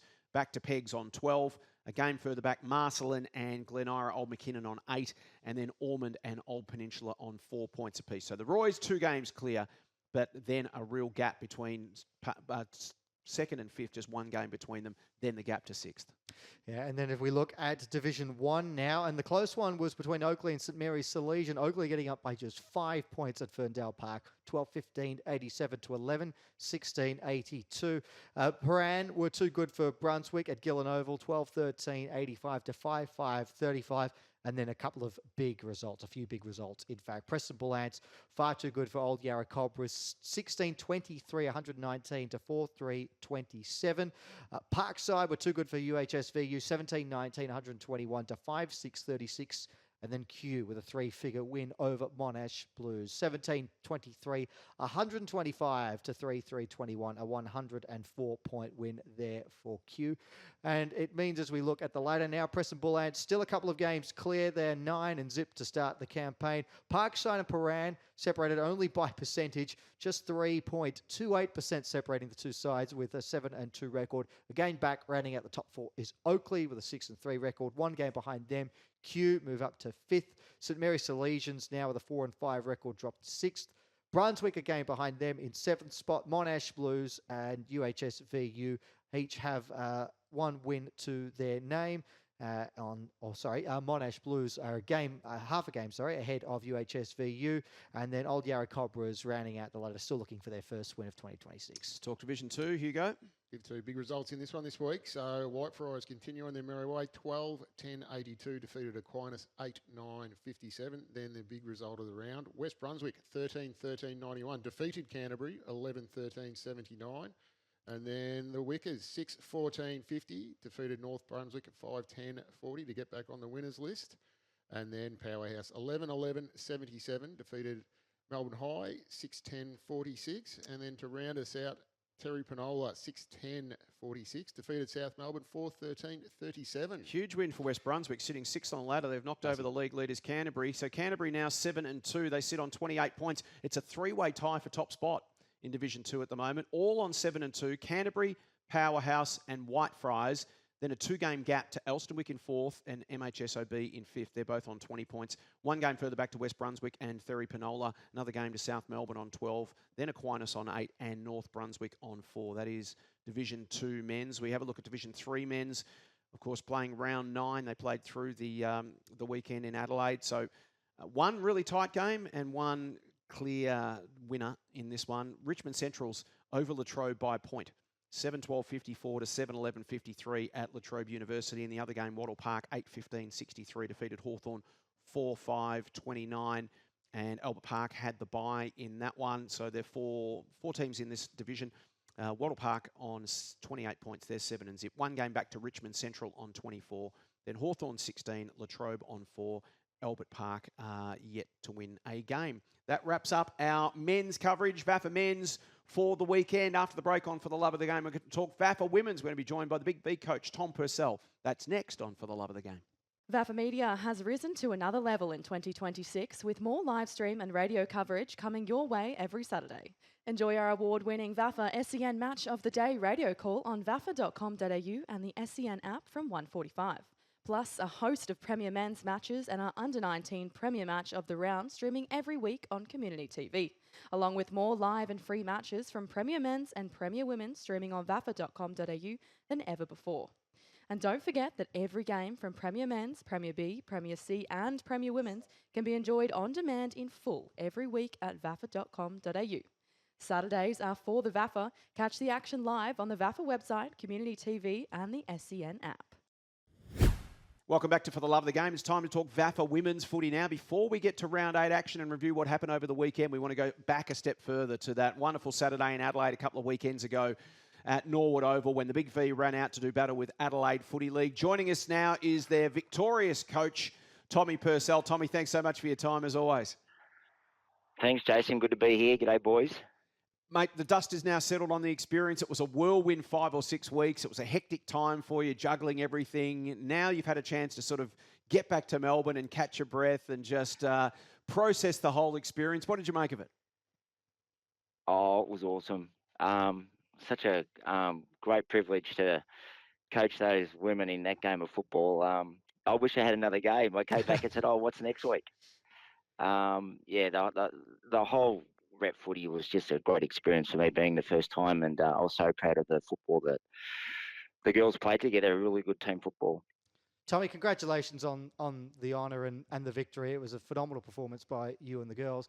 Having been there at Norwood Oval in the lead up to it, the one thing that I sort of noticed in the lead up to the game and then on the day itself was the camaraderie among the playing group. They felt like a really strong team spirit, and just in the lead up to it, it felt like they were so determined, the girls, to make sure that they came away with the win.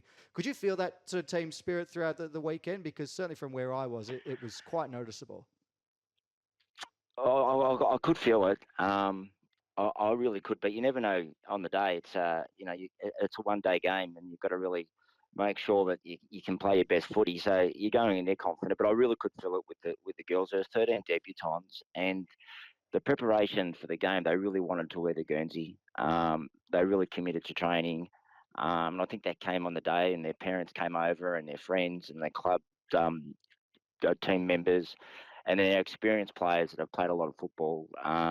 They just really made sure that they were nurtured and ready to go at the first bounce. So I think the mix of the experienced campaigners, Jacinta and Bree Doyle and the Sarah Camerons and the Geordies and the new players like the Rosie Finch, the Liver Brugner, they kind of just gelled together, that energy with youth and that experience. So it just happened to work well for us on the day. Tommy, is there any player that you want to highlight in the squad or in part of the process who sort of went under the radar, was a bit of an unsung hero? Because you need those players, the one who don't rack up massive possessions, don't kick a lot of goals, but just do everything right for the team the whole way through?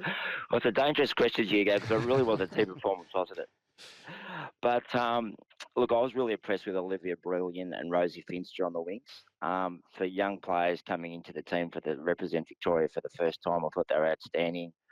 I thought Renee Solotis on the half-forward flank, she was exceptional with a space she created for forwards and her 2 goals. We've got some great players in that team, but, the back line to have 1 goal kicked against them with 24 defensive inside 40s, Georgie Fraser-Smith, Brooke Randall, Vic Cole, Jade Hill. So, you could go through the whole team, really. Even to give 6 best wasn't really fair, because you could have given, everyone played their role, which you need on these games. And I think the girls wanting to play with their strengths was really important. We kept it pretty simple, just communicate in the field, try to play to your strengths, be a team player. And I think they really enjoyed playing for each other. So, yeah, but there were a number of outstanding performances on the day, as we know. Talking to you at the very start of this process, Tommy, when you were first appointed, obviously you weren't exactly sure how this was all going to play out in terms of, what to expect, but you had some expectations. What, now when you walk away from it and look back, how did it match your expectations? Well, I learned a lot. I really did. What did you Jason, learn? It's a good question. Just the different roles you do as a communicator as opposed to coaching a rep team. So you need to have an eye, if you like, in recognising talent in different clubs, and moulding a team together for one game is different to the continuation of every week. So I think to learn to trust what you know, as opposed to try and make it too complicated, and to give leadership to the girls, which they were outstanding, because I think at the end of the day, I've always coached that great people make great teams equals great results. And the character of the women that played in the game, they're all leaders at their local clubs. And when you see them come together, and I was even surprised myself at the elite skill level and decision making and ball movement. I think the first quarter of footy we played is probably as good as footy I've watched in women's football. So, yeah, I did learn a lot about myself. I feel much more comfortable in the role. And it was challenging. You go into a game, you have, people say this word expectation, don't use it, but it's a reality of life in footy. We'd gone in there with a perfect record, and, the girls aren't silly. They wanted to make sure they played their best footy, and they're proud representing the Big V. And, we think that for women's footy is the best competition in Australia. So you're going in there keeping it low key, but it's big stakes on the day. You want to represent VAFA really proud, and I think they did that. So we talk about how Big V can make you a better player when you go back to your club side. Has it made you a better coach? I think so. I did. I learned a lot from Dan and the assistant coaches. Kath Dunn was superb in the back line and Dan in the midfield. I'm not pumping the coaches, but it really was a team effort. And you get the opportunity once to say these names, but Kath Dunn was outstanding in the back line to coach. Dan's knowledge. So Dan Hanbury, you're talking about? Yeah, Dan Hanbury was just brilliant in the midfield, in engaging and also connecting and being able to teach the girls and myself a lot. Marnie Silver in the forward line and the movement and the triangle they used with the girls. I learned a lot about ball movement and space. And the performance team, I mean, we had Jade, Bennett and Bella Freeman. They were fantastic in their roles. Steve as a physio. You learn about Kylie, who's been 22 years as a trainer. Marty Stillman, you meet so many board members as a director of footy. Even Dan, I mean, it was great having you in the team in the bus and talking about the football. So, and Maddie. It was just such a team effort. So, yeah, I guess you could realise teams everything, and even in a rep game, it really is about everyone playing their role, and the girls go on the ground and perform. So they're the ones who do the job at the end of the day with the support of a big team around them. I mean, I'm the head coach, but I'm really just one cog in the wheel of everyone. And I know that might sound, like community football, but that's what I'm kind of learning more as I coach. It's about everyone playing their role, and we did that on the day in the Big Vale. Couldn't believe how well they played. Congratulations, mate. It was a wonderful performance. Before we let you go, we're about to talk William Buck Premier Women's and review round 8. You've obviously seen a fair bit of Premier Women's footy this year from a different perspective, from the outside looking in. What have you made of the comp? I think it's gone on another level, and the Premier Women's has been outstanding games. Miss it crazy, I can tell you that. But it's a joy to watch the games. Caulfield and Scotch are obviously playing brilliant football. Old Geelong's win against my team on the weekend. It was a great result. West Brunswick had given it everything. And to see Old Brighton and what they're doing coming into the competition and being so competitive, every game's been really on the line. So, the game is going from strength to strength. And I think that was represented in our FAFA women's rep team. A number of players that missed out in that squad would have been equally as capable of delivering the outcome. The competition is thriving. We want to continue to go from strength to strength, it's great to see. I can hear that the bug's bitten you again, Tommy. Hey, listen, if you want to come and join us in VAFA meeting for the rest of the year and call some women's footy games, mate, we will always love to have you. Tommy, thanks for your time, mate. We appreciate it. Well done. Oh, thanks very much, Jason and Matt and Hugo, and thanks for all your support of the program as well. You've been enormous in the way you represent women's footy and VAFA footy. So keep up the great work and good calling, and I think I'll be in the chair soon, mate. Glad to hear it, Tommy. Always happy to have you, mate. Well done. Always great to catch up with Tommy Purcell. Let's talk VAFA women's footy now. Round 8 action. We're going to kick it off with Premier Women's, their scores and results and the ladder. It was a top 4 clash at Fitzroy at Brunswick Street Oval. Caulfield getting the job done again. 7-7-49 defeated Fitzroy 2-2-14. The Fields by 35 points. Old Geelong, as Tommy mentioned, a bit of a boil over. 3-1-19. The Ogs over St Kevin's 1-6-12. 7-point win for Old Geelong. Fantastic result for them. West Brunswick, big winners over Kew. Again, a bit of an upset. I think both the boys picked, you guys both picked Kew, didn't you? I think we did, yeah. We both got that one wrong, Braden and I. West Brunswick 6-5-41, Kew 2-4-16. A great result for the Magpies, 25-point winners. And Old Scotch just keep on keeping on, 12-6-78. Westbourne 4-2-26 in the end.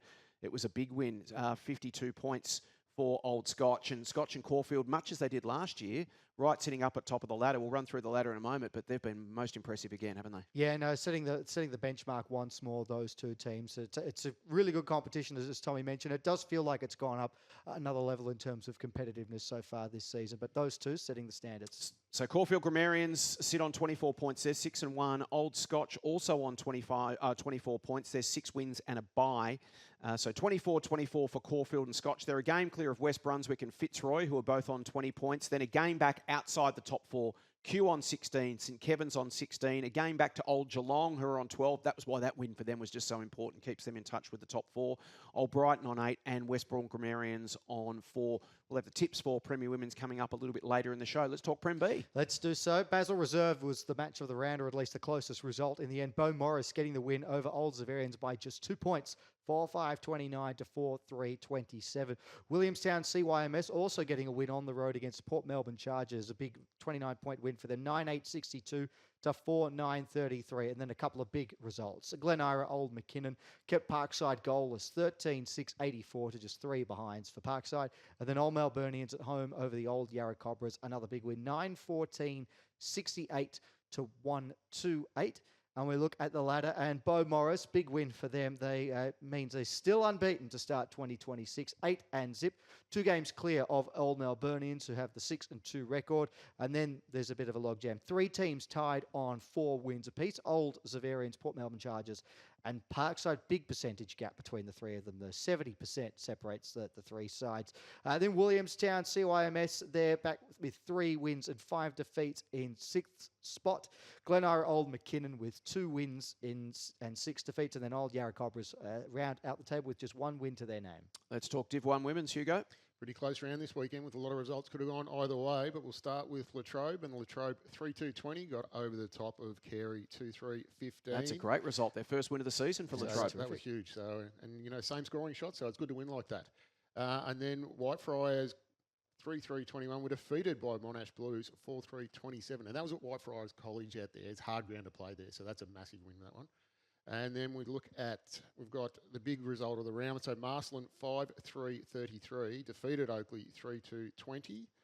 And then rounding out, we've got Ormond 2-5-17, defeated Powerhouse 1-2-8. Yeah, that was a top 3 battle. We take a look at the ladder in Div 1. We've got Marsland sitting a game clear on top at 7-1. They're 28 points. 1 game back to Ormond and Powerhouse on 24. Half a game back to Monash on 22. That's your top 4.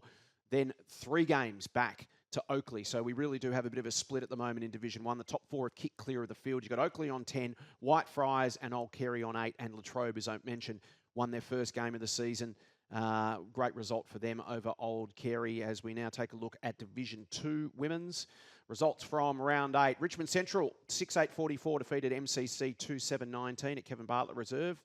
The Snakes by 25 points. St Mary's Salesian in a tight one over UHSVU, 2-6-18 to 1-4-10 by 8 points. Handy win for D. Larcell. There's 5-12-42 over Hampton, 2-1-13. D. Lar by 29 points over the Rovers. And then the tight game in Division 2 this weekend was a 1-point thriller at Gordon Barnard. Old Camberwell, 2-5-17, defeated Bowie's second team, 2-4-16 by a single point. We take a look at that ladder. D. Lar have cleared out. They're 7-1. They sit on 28 points. They're now 2 games clear of Bowie, Richmond and Old Camberwell, who are all on 20 points. That's your top 4. 1 game back is St Mary's, UHSVU and MCC.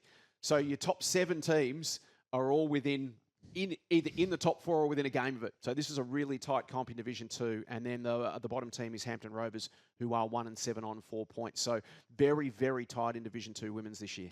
Yeah, and we look at Div 3 now, and the top of the table clash was going to be the one with the most intrigue. And Old Haileybury inflicted Parkdale Vultures' first defeat of the season with a 7-point win, 2-8-20 to 1-7-3. There were just the 2 games that took place this weekend. The other one was Hawthorn, who just got over the line. They survived an almighty scare to defeat Caulfield Grammarians 4-6-30 to 4-3-27. The other scheduled match was Perang Collegians against Old Yarra Cobras. Perang Collegians won that one by forfeit. And as we look at the ladder now, Old Haileybury's win over Parkdale means that the 2 teams are now locked on 7 wins and 1 defeat. But for Parkdale, we talk about percentage hits they've had throughout the year. Well, this is probably the biggest dent of them all. They've now dropped to 659%. Sack the coach. Yep, there needs to be an emergency board meeting. Just continues to plummet the percentage. Because it was like 3,500 at one point, wasn't I think it was probably more than maybe that at one more stage. than that. Old Haileybury, their percentage is over 200, so meagre in comparison. But it's going to be a fascinating final series if those 2 end up head-to-head on grand final day.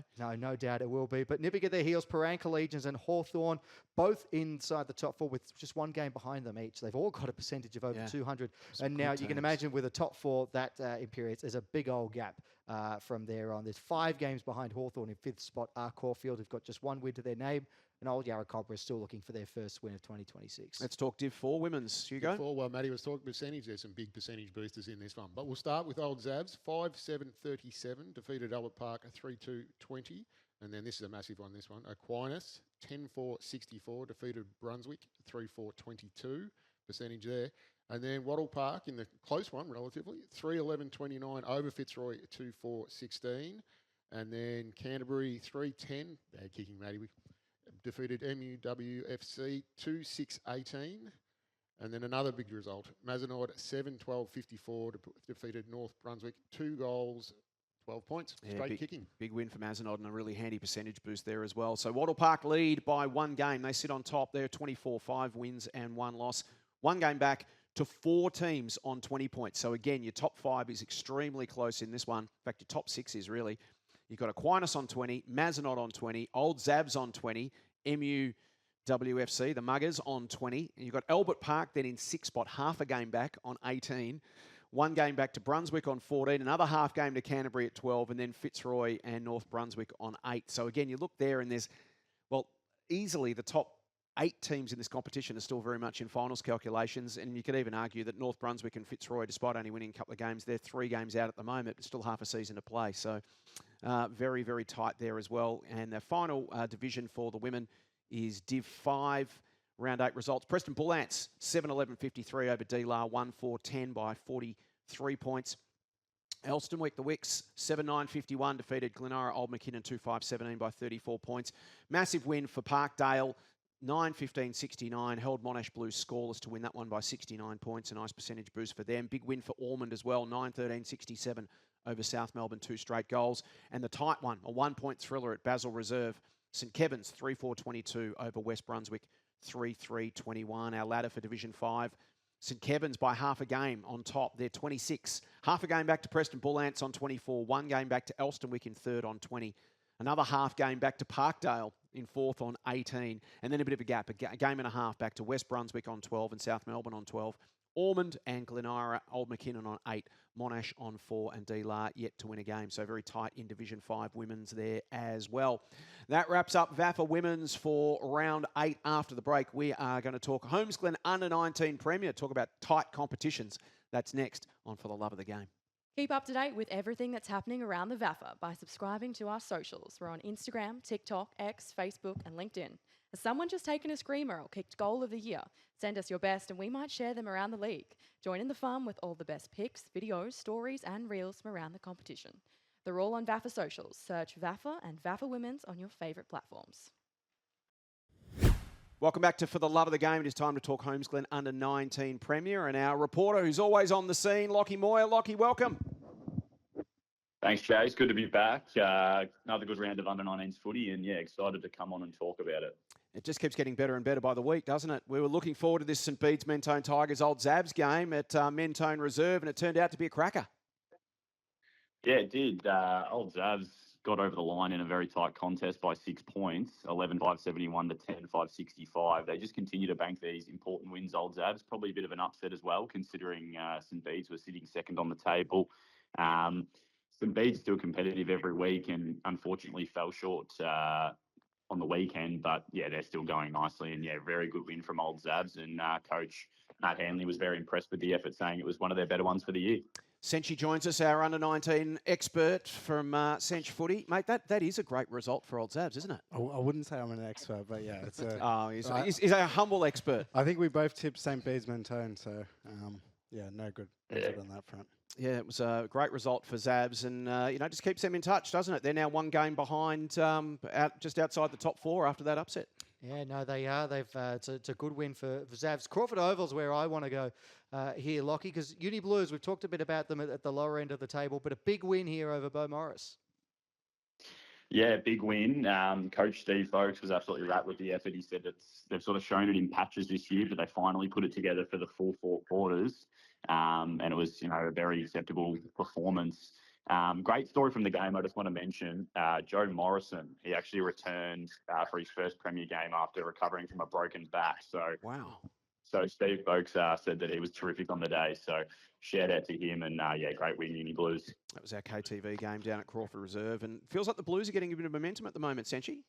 Yeah, they're going pretty well. They're going nicely. Yep. Just a man of few words. I love it. Just get straight to the point. I'm not going to engage in your garbage chit-chat. I'll just tell you what I think. I'm just waiting for Old Scotch. Well, here we are. I was leading you in. You're our Old Scotch whisperer. You tipped them on the weekend, and sure enough, another upset. Scotch 7-10-52, Old Brighton 7-4-46. Senchi, what are you seeing in the Cardinals that we didn't see? The remarkable thing about this is a couple of weeks ago when they also won by a goal, Eddie McCorkle, their defender, went forward, won them the game. This week, the other Eddie McCorkle won them the game. They got two Eddie McCorkles. Yes, and they're both. It's not exactly John Smith. That's an unusual name. They're not related. Eddie spelt. They're not related. They're not related. Eddie spelt differently. Imagine if they were related. Why would they both be called Eddie? And they're best mates, and they've both won Scotch a game this year. They're best mates. Yeah. And they've got the same name. Yeah. How confusing would that be? It's amazing. Eddie, yes. I was confused on the weekend when I was being told this, but yeah, remarkable. So there you go. So Old Scotch 7-10-52, Old Brighton 7-4-46. Lockie, Old Scotch have suddenly become one of the teams of the competition to watch. Yeah, they have. They've really turned it around since the slow start. I'm sort of begging the question, are they now a genuine sort of premiership contender? Because they're definitely playing like they are.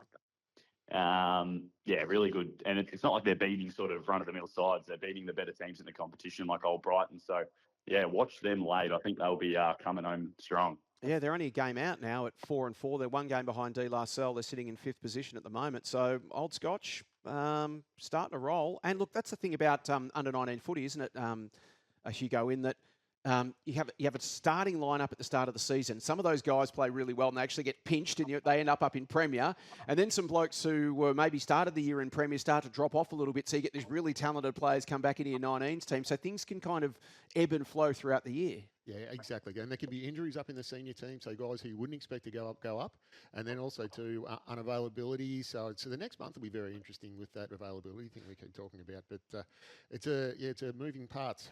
Got to ask you, Lockie, and probably you too, Senchi, who are you taking, Eddie McCorkle or Eddie McCorkle? Eddie McCorkle.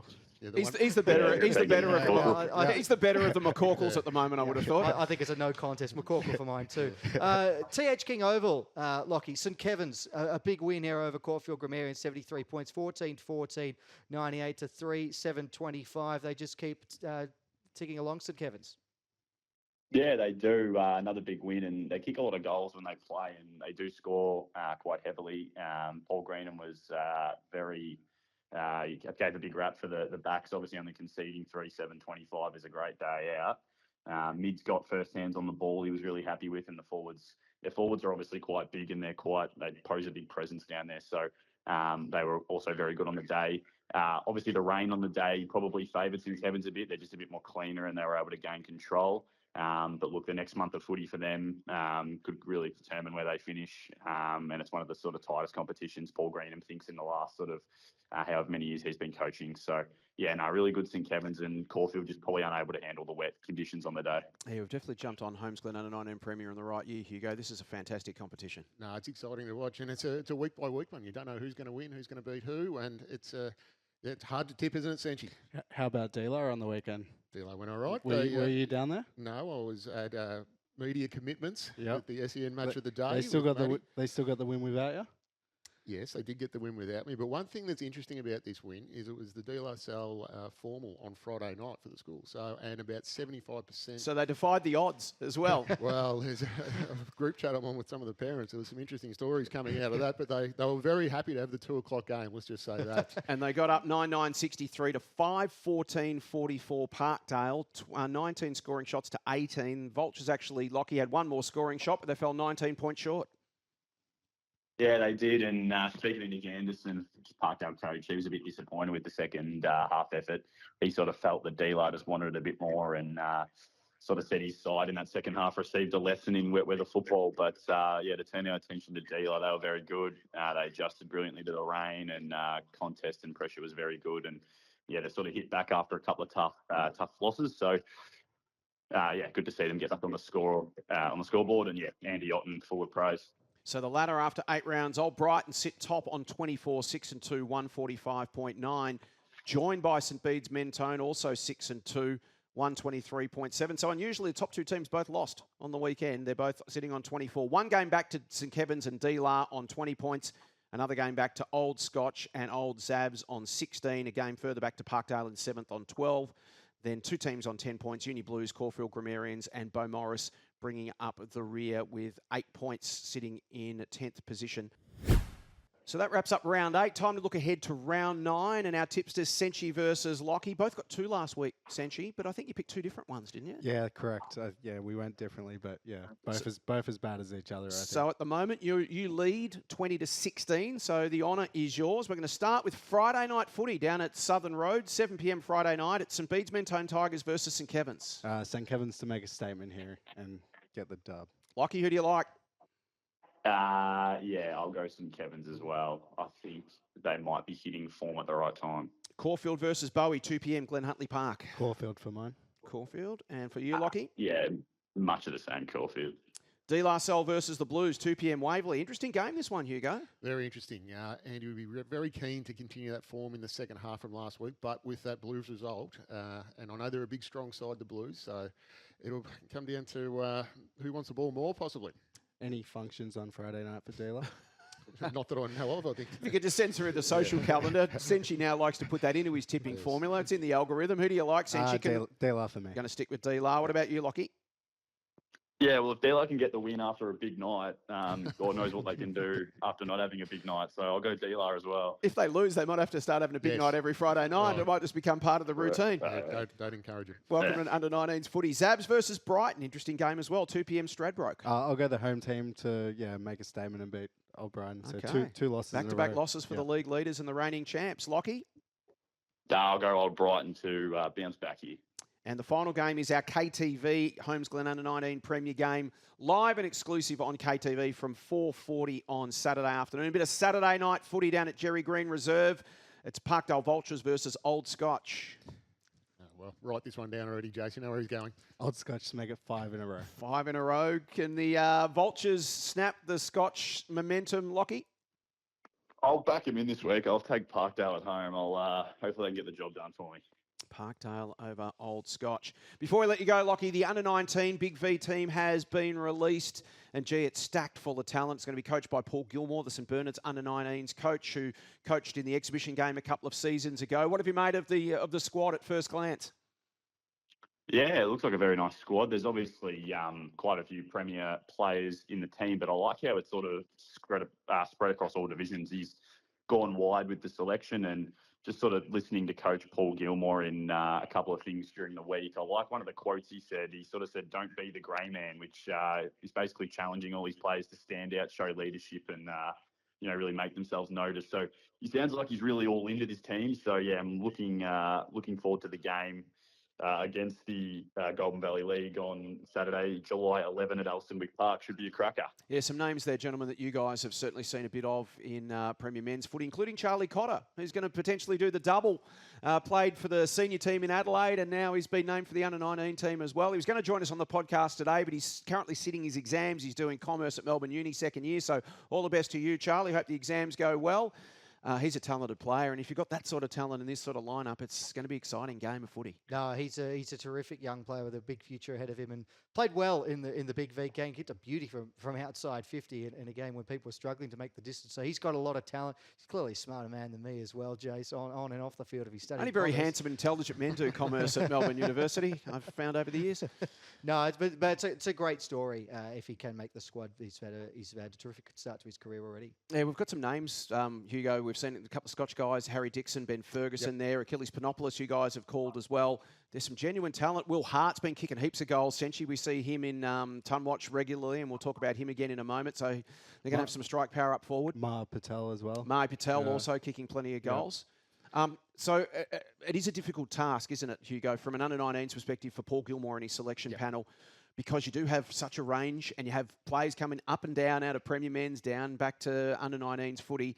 So when you do turn up as one of that squad of, I think it's 48, is it, Senchi? I think 48. Yeah. 48, this initial squad. You do have like 4 or 5 training sessions to really stand out from the crowd. And you've got the best of the best. You know, these are some amazing talent getting around, but the hard part is you can't pick the most talented 22. You've got to pick the best team.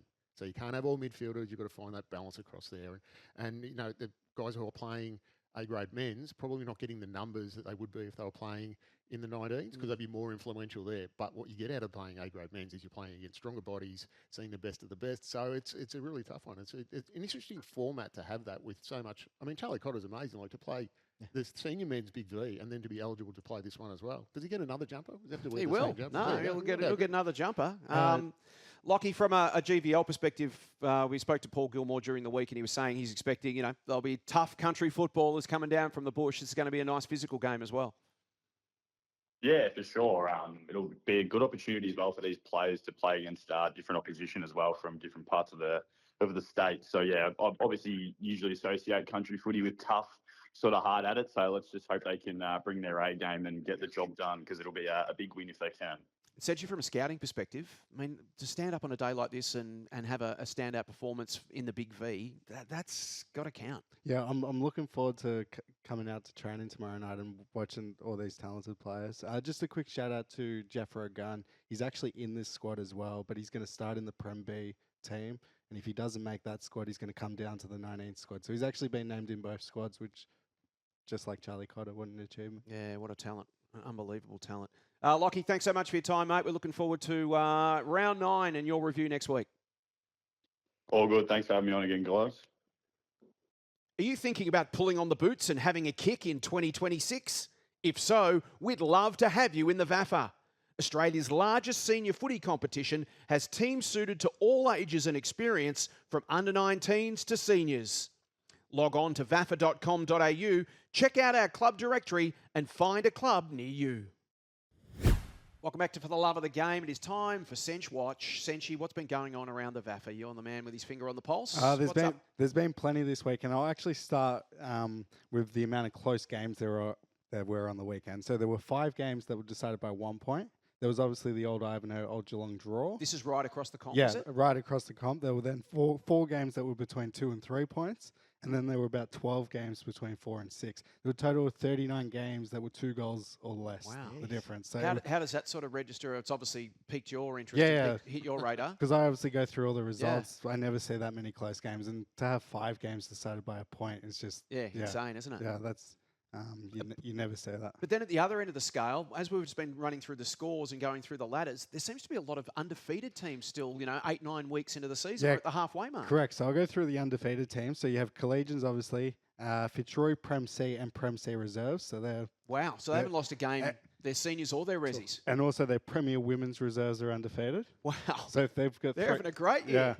Yeah. Preston Bullants in Div 1, Wattle Park Div 3, men's Div 3 reserves. So shout out to the animals. Oh, yeah. Good things down there. Beau Morris Prem B women's, D-Lar Prem B men's reserves, Old Kerry under 19 North Division 1, Old Brighton thirds, and Masala thirds Div 5. So how many undefeated teams 12. have we got? 12. Still and we're 12. almost at the halfway point of the season. Yeah. And Preston Bullants has a leg up on everyone because they've played the extra game. So.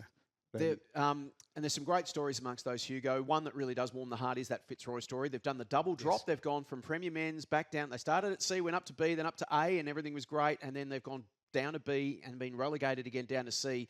But this year, obviously, they've managed to stabilise things, and they're now on the build again. Yeah, it takes a lot of hard work from inside the club. So you've got to reach out to people. You've got to get the club running well off the field, and then you can start to build on that. So they're going really well. We'd like to see that. Now, you're a stats man, Senchy. We love you for it because you spend hours and hours of your days and nights just poring over things and working hand in glove with Premier Data. What can you tell us at the moment in terms of, have you got like a sort of a Premier Data Brownlow, for want of a better term, and who's doing what and how you feel the season's going? Yeah, so I've started the Prem Data Brownlow, you could say. So 3-2-1 based off ranking points each game. And it pretty much confirms what we all thought. And is this at Premier Men's level? Yeah, just Premier Men's. I Yep. will go and do Prem B and Prem C at a later date, but it confirms that Prem Data does seem to favour the ruckman, obviously, because of the hit-outs. And, so up the top, we've got Will Clark, Old Scotch. Good. Oh, hey, here we go. Now I know why he's brought this up. Okay, we need this forensically audited. This is suspect here. So I'll run through the top 10. Will Clark, Old Scotch, 14 votes. Billy Coates, Scob, 13. Sam Conway, another ruckman, Uni Blacks, 11. Another ruckman, Felix Flockhart, 10. So top 4 is all This is the absolute antithesis of what the Brownlow actually is. The rucks never get a vote. It's a ruckman's award. So the 4 rucks are the only ones in double digits. Then, of course, you've got Harry Hill on 9, Dylan Gwynn, for the Snow Yeah, Dogs. we on talked 8. about what a year he's having. Sensational. I year. thought Campbell Lane might be a bit higher. He's on 7. Okay. Campbell Moorfield also 7, and then you have 3 blokes on 10: Sam Linder, Charlie Cormack, and Andrew Matheson. Now, with the ruck anomaly, is that because they're getting an extra 35, 40 a week because you get a point for hit-outs? Well, I think So this is compromised. one of the ruckmen had 74 hit-outs on the 74. weekend, so Conway, there's an extra 74 points. Yeah, so, okay. So. Yeah. Because I mean, I don't think we've. I think because of all the match of the days that we've done, I don't think our player of the game has been a ruckman in any Felix of them. Felix Or maybe Lockhart Felix was. once. Yeah, but that was And because he that- kicked 5 played goals. forward. That's right. Yeah, Yeah, won the game. Well, because Carr was rucking that day. Correct. Rob, right. That's your challenge this week or next week. Try and get a ruckman to. What have we got this week? St Bernard's and Uni Blues. A couple of handy rucks. Yeah, exactly. Exactly. So we don't give them out of sympathy, by the way. Who's the St Bernard's ruckman? Soro. They call Yeah, him Soro. the Lloyd Meek of the VAFA. So. He's your old school, big, solid, strong ruckman. Yeah. Going to be too, a so. good game, that one, St Bernard's and Uni Blues. Tips coming shortly. Hey, we know it's a hotbed of VAFA footy over Bulleen Way, and this week it is. It's the mecca of footy right now around that sort of Bulleen Park area. Yeah, so Old Trinity, Marsland, Old Kerry, Old Yarra Cobras, they're all within probably a K of each other. All home games this week. It's being called the Bulleen Park 4. So, yeah, if you're out that way, get down and enjoy some Any VAFA chance footy. that there might be a cinch sighting over Bulleen Way? That's a long way for you. I know you don't like to stray north of the river. Probably won't be there, but. I think there's an old Scots game on at that time that he's got to get to. Well, there's an old. Where's Scots- this love affair from Old Scots I come from for you? actually have no idea. I just jumped on the bandwagon when they were 0-4 and 19s, and then they've obviously been struggling in seniors, but they might be back. Well, So they won on the weekend. Yeah, so they- you can get on board that. You always love a good underdog story, don't you? Not too many times over the years, Old Scots have been called the underdogs in anything. Let's talk big bags. Thanks to Sharon. Round 8 action and round 9 for the divisions, mate. obviously. forgot the sent shout-outs, the 2. Oh, I'm very sorry, Senchi. I'm not match fit. I've been off for the last couple of weeks. I didn't realise you'd taken over Seg 6 and made it your own. And he's very structured too. Very structured. Okay, Senchi shout-outs. Here we go. You're first. Well, I just want to give a bit of a shout-out to the Rising Star Committee. Whoever was on it last year, they identified Josh Cole as, A player to watch. Yeah. Yeah. So Rising Star Committee, very shrewd. It's a good shout-out, that one. Glad we stopped and paused and went back on it. So obviously named in the Big V team under 19s. He's 18 in Prem C on the weekend in Marslands when he had 42 touches, 24 contested, 12 clearances, 3 goal assists and a goal. So he's my first shout out. And then Louis Coughlin for Hampton Rovers, 7 goal loss, but he still put up 39 touches, 22 contested, 14 intercepts, 12 clearances, 11 tackles, 213 ranking points. Wow, he did it all in a 7-goal loss. Yeah. So.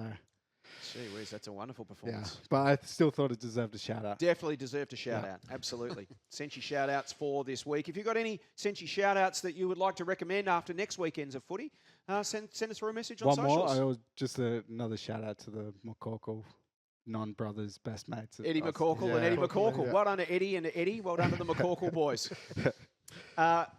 Back to big bags, thanks to Sharon. Round 8 and round 9, depending on the Premier or Division. We had a couple of 9-goal hauls this week. Aidan Birch from Therapanola thirds. He's now got 20 for the season. Mitch Morton played his first game of the year. Not the Mitch Morton, different Mitch Morton. The one I that know you went got excited. fishing in 2012. Oakley under 19s. Played his first game of the year. Kicked a lazy 9. So that's a handy pickup for Oakley.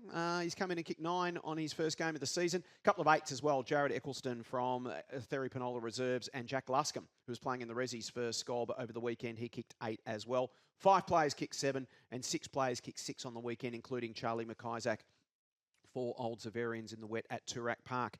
Ton watch also thanks to Sharon.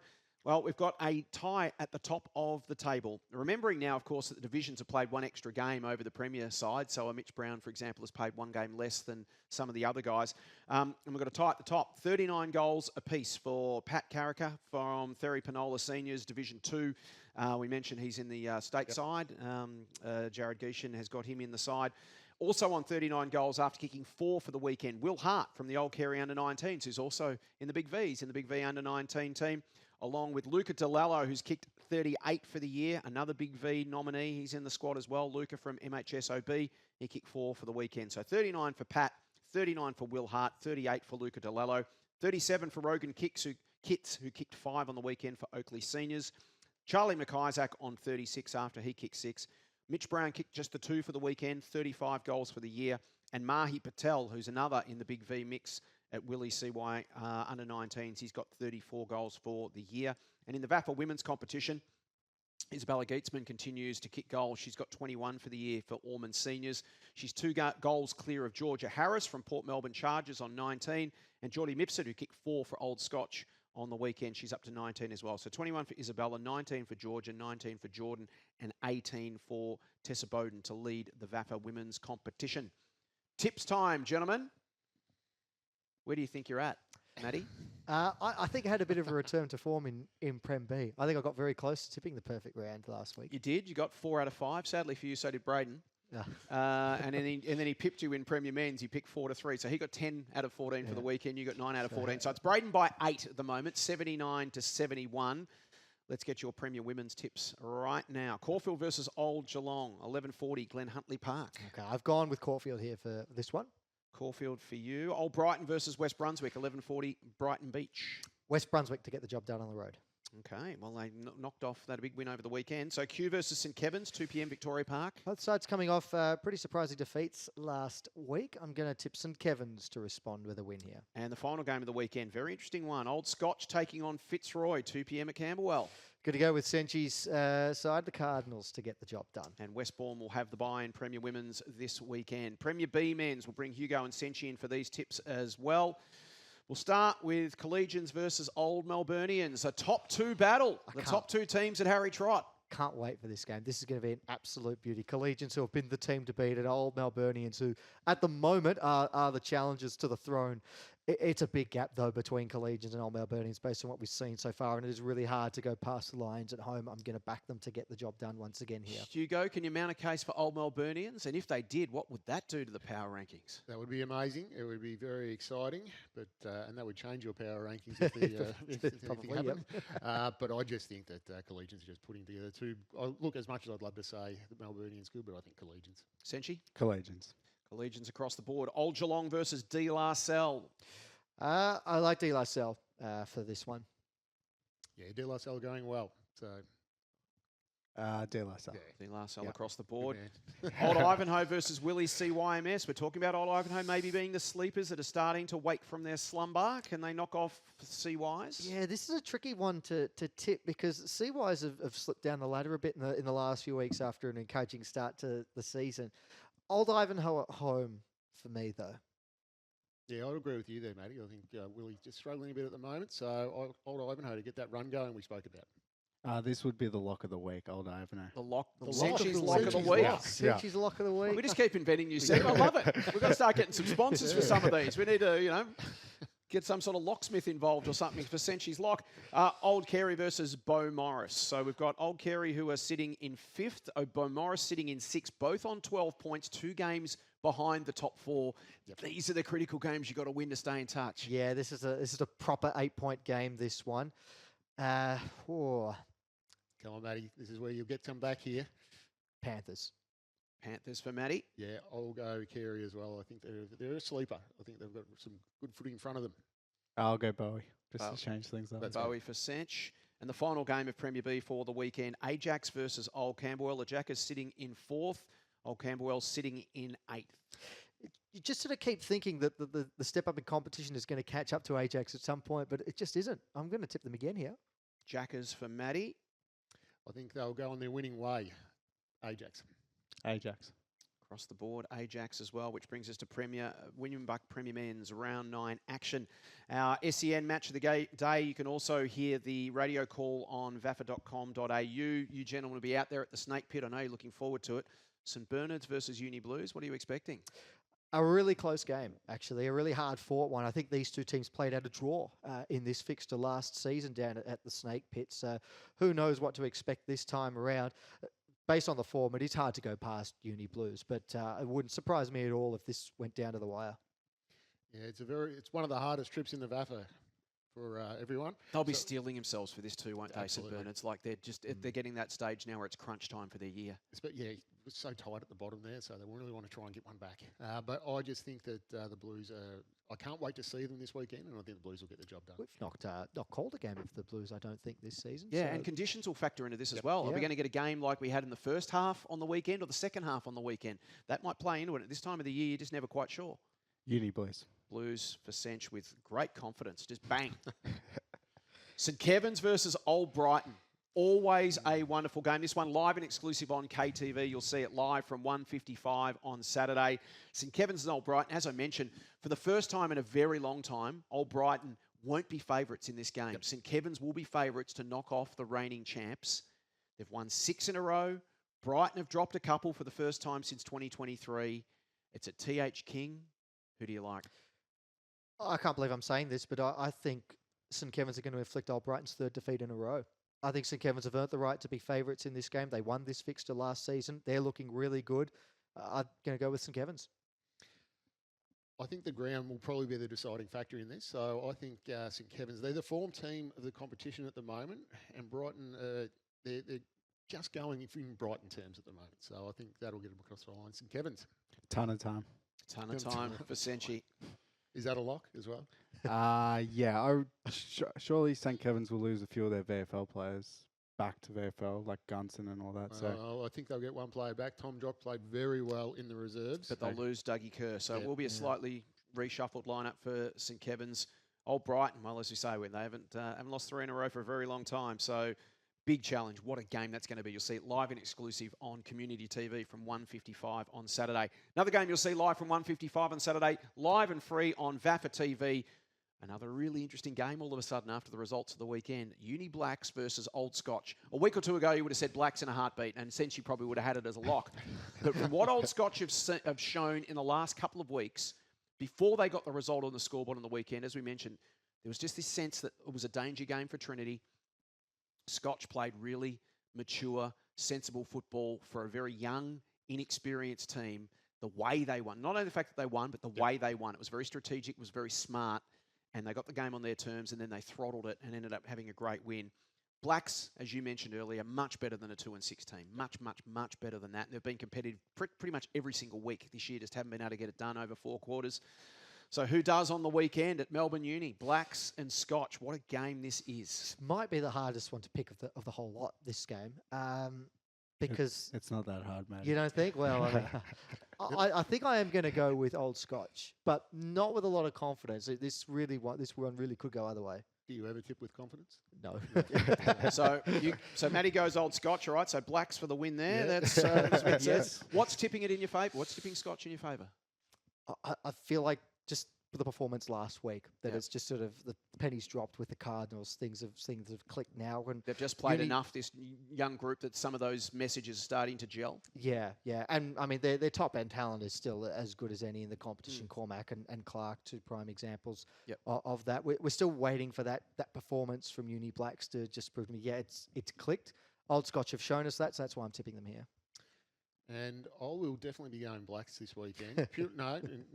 Purely, there's 2 parts to this, mate. There's 2 parts to this. Blacks have been very close. If you look at their results, have been very close against very good opposition. You know, they played the probably the best team in the competition at the moment on form last week, and were close. And you know, Scotch have played 1 where they've got it together, 1 well, but I'd like to see more. I'd like to see a block of that. Need a bigger sample size. And how much of it was Trinity not being on the mark either? So Blacks for you? Blacks for me. Senchi, do I even need to ask? Well, I've just had a look through all Uni Blacks' results this year, and they've been pretty unlucky, but I won't be tipping them. Okay, so Scotch for you. I don't just say things for the sake of saying things. Trinity versus Old Zaverians. Old Trinity out at Daily Oval. The time has come for the Tees. Can this be the week they turn it around, or does Zabs keep rolling? No, I think Zabs owe a bit of retribution for what happened earlier in the season to Old Trinity. That's the fascinating thing, isn't it? Can Trinity recapture that first quarter? I still think of all the VAFA footy we've seen this year, that first quarter that Trinity played against Zabs, when they came out and they banged on 6 in a row against them, was the most scintillating football I reckon I've seen in Premier Men's all year. The question is, can Trinity find that again? Is this the stage for them to go, you know what, we did it to them in round 1, let's have another crack, or round 2 that was? Yeah, look, it'll be a good game, I think, but that game that Trinity won, the Zabs had played St Kevin's the week before, and that was one of the most brutal, physically contested, all fair, but it was hit, it was contested, and Zabs would have been very tired after that, and Dan Donati spoke about that. So I'll be going Zabs this week, and I'd like to see Trinity's first quarter performance where they had ridiculous numbers. I want to see how that correlates this week. Are they going to go down that path again? Can they do that for longer and sustain that for longer and get some forward half footy? That's a great point. If that's what they're deciding to sort of change their game a little bit like that, Yep. can they start to get better at it week by week? And as we mentioned, they will have learned a lot from it. So Yes. Donald McDonald's now got tape that he can show his players to go, hey, see how we took that kick there? Those first two were great. That third one, not Yep. the right option. And you just get better and you see it for yourself. Yeah, the thing with Old Zabs, though, is that there are a couple of players who didn't play in that game who are back now. So Alex Spralia, Sam Fisher, possibly Marcus Stavru comes back for this game as well. So certainly on paper, they're a much stronger side now. Charlie McIsaac looks like he can kick goals from just about anywhere at the moment. We sorted that out, mate. Yeah, no, you sorted that out. You take the credit there, Hugo. And the other X factor is Dom Payman back. I'm not sure if he's going to be back playing or not. Senshi, can you mount an argument for Tees? No, Zaz will win and Sam Fisher, BOJ. And the final game of the weekend is that possibly the most important one. It's that one we've talked about a couple of times throughout the day. Old Haileybury versus Caulfield Grammarians. A genuine sort of 8-point game, to use that cliche. These two teams, Caulfield's on the way up. Haileybury's on the way down after a great start. Do their fortunes turn around? Do we look back in a couple of months' time and go, hey, this is where the crossroads happen and things change for these two teams, or do they continue on their trajectory? Haileybury or the Fields? I like Caulfield. I like Caulfield for this one. Going to go with the current form? Mm-hmm. Yeah, I think I'll go Caulfield as well, purely on, the two factors again. They're really good form at the moment, more avenues to goal. And then Haileybury, that was pretty damaging, that loss on the weekend. And you can see how undermanned they are. It's going to be a big turnaround. And that'll be a massive turnaround to come back and win this week. Senshi? And Caulfield for me. Caulfield across the board. Fields to win 4 in a row, which would be a wonderful story after what they went through a little bit earlier in the season, and they've managed to turn things around. Can they win 4 in a row? We will find out. St Bernard's Uni Blues, our SEN match of the day from 1:45 on Saturday. St Kevin's Old Brighton, that blockbuster down at TH King on KTV, Community TV from 1:55, and also from 1:55 live and free on VAFA TV, the VAFA website. Uni Blacks versus Old Scotch. Gentlemen, thank you. It's been a blockbuster of a show. Been wonderful. We will look forward to seeing you all again next week when we look back at another big weekend of footy in the VAFA.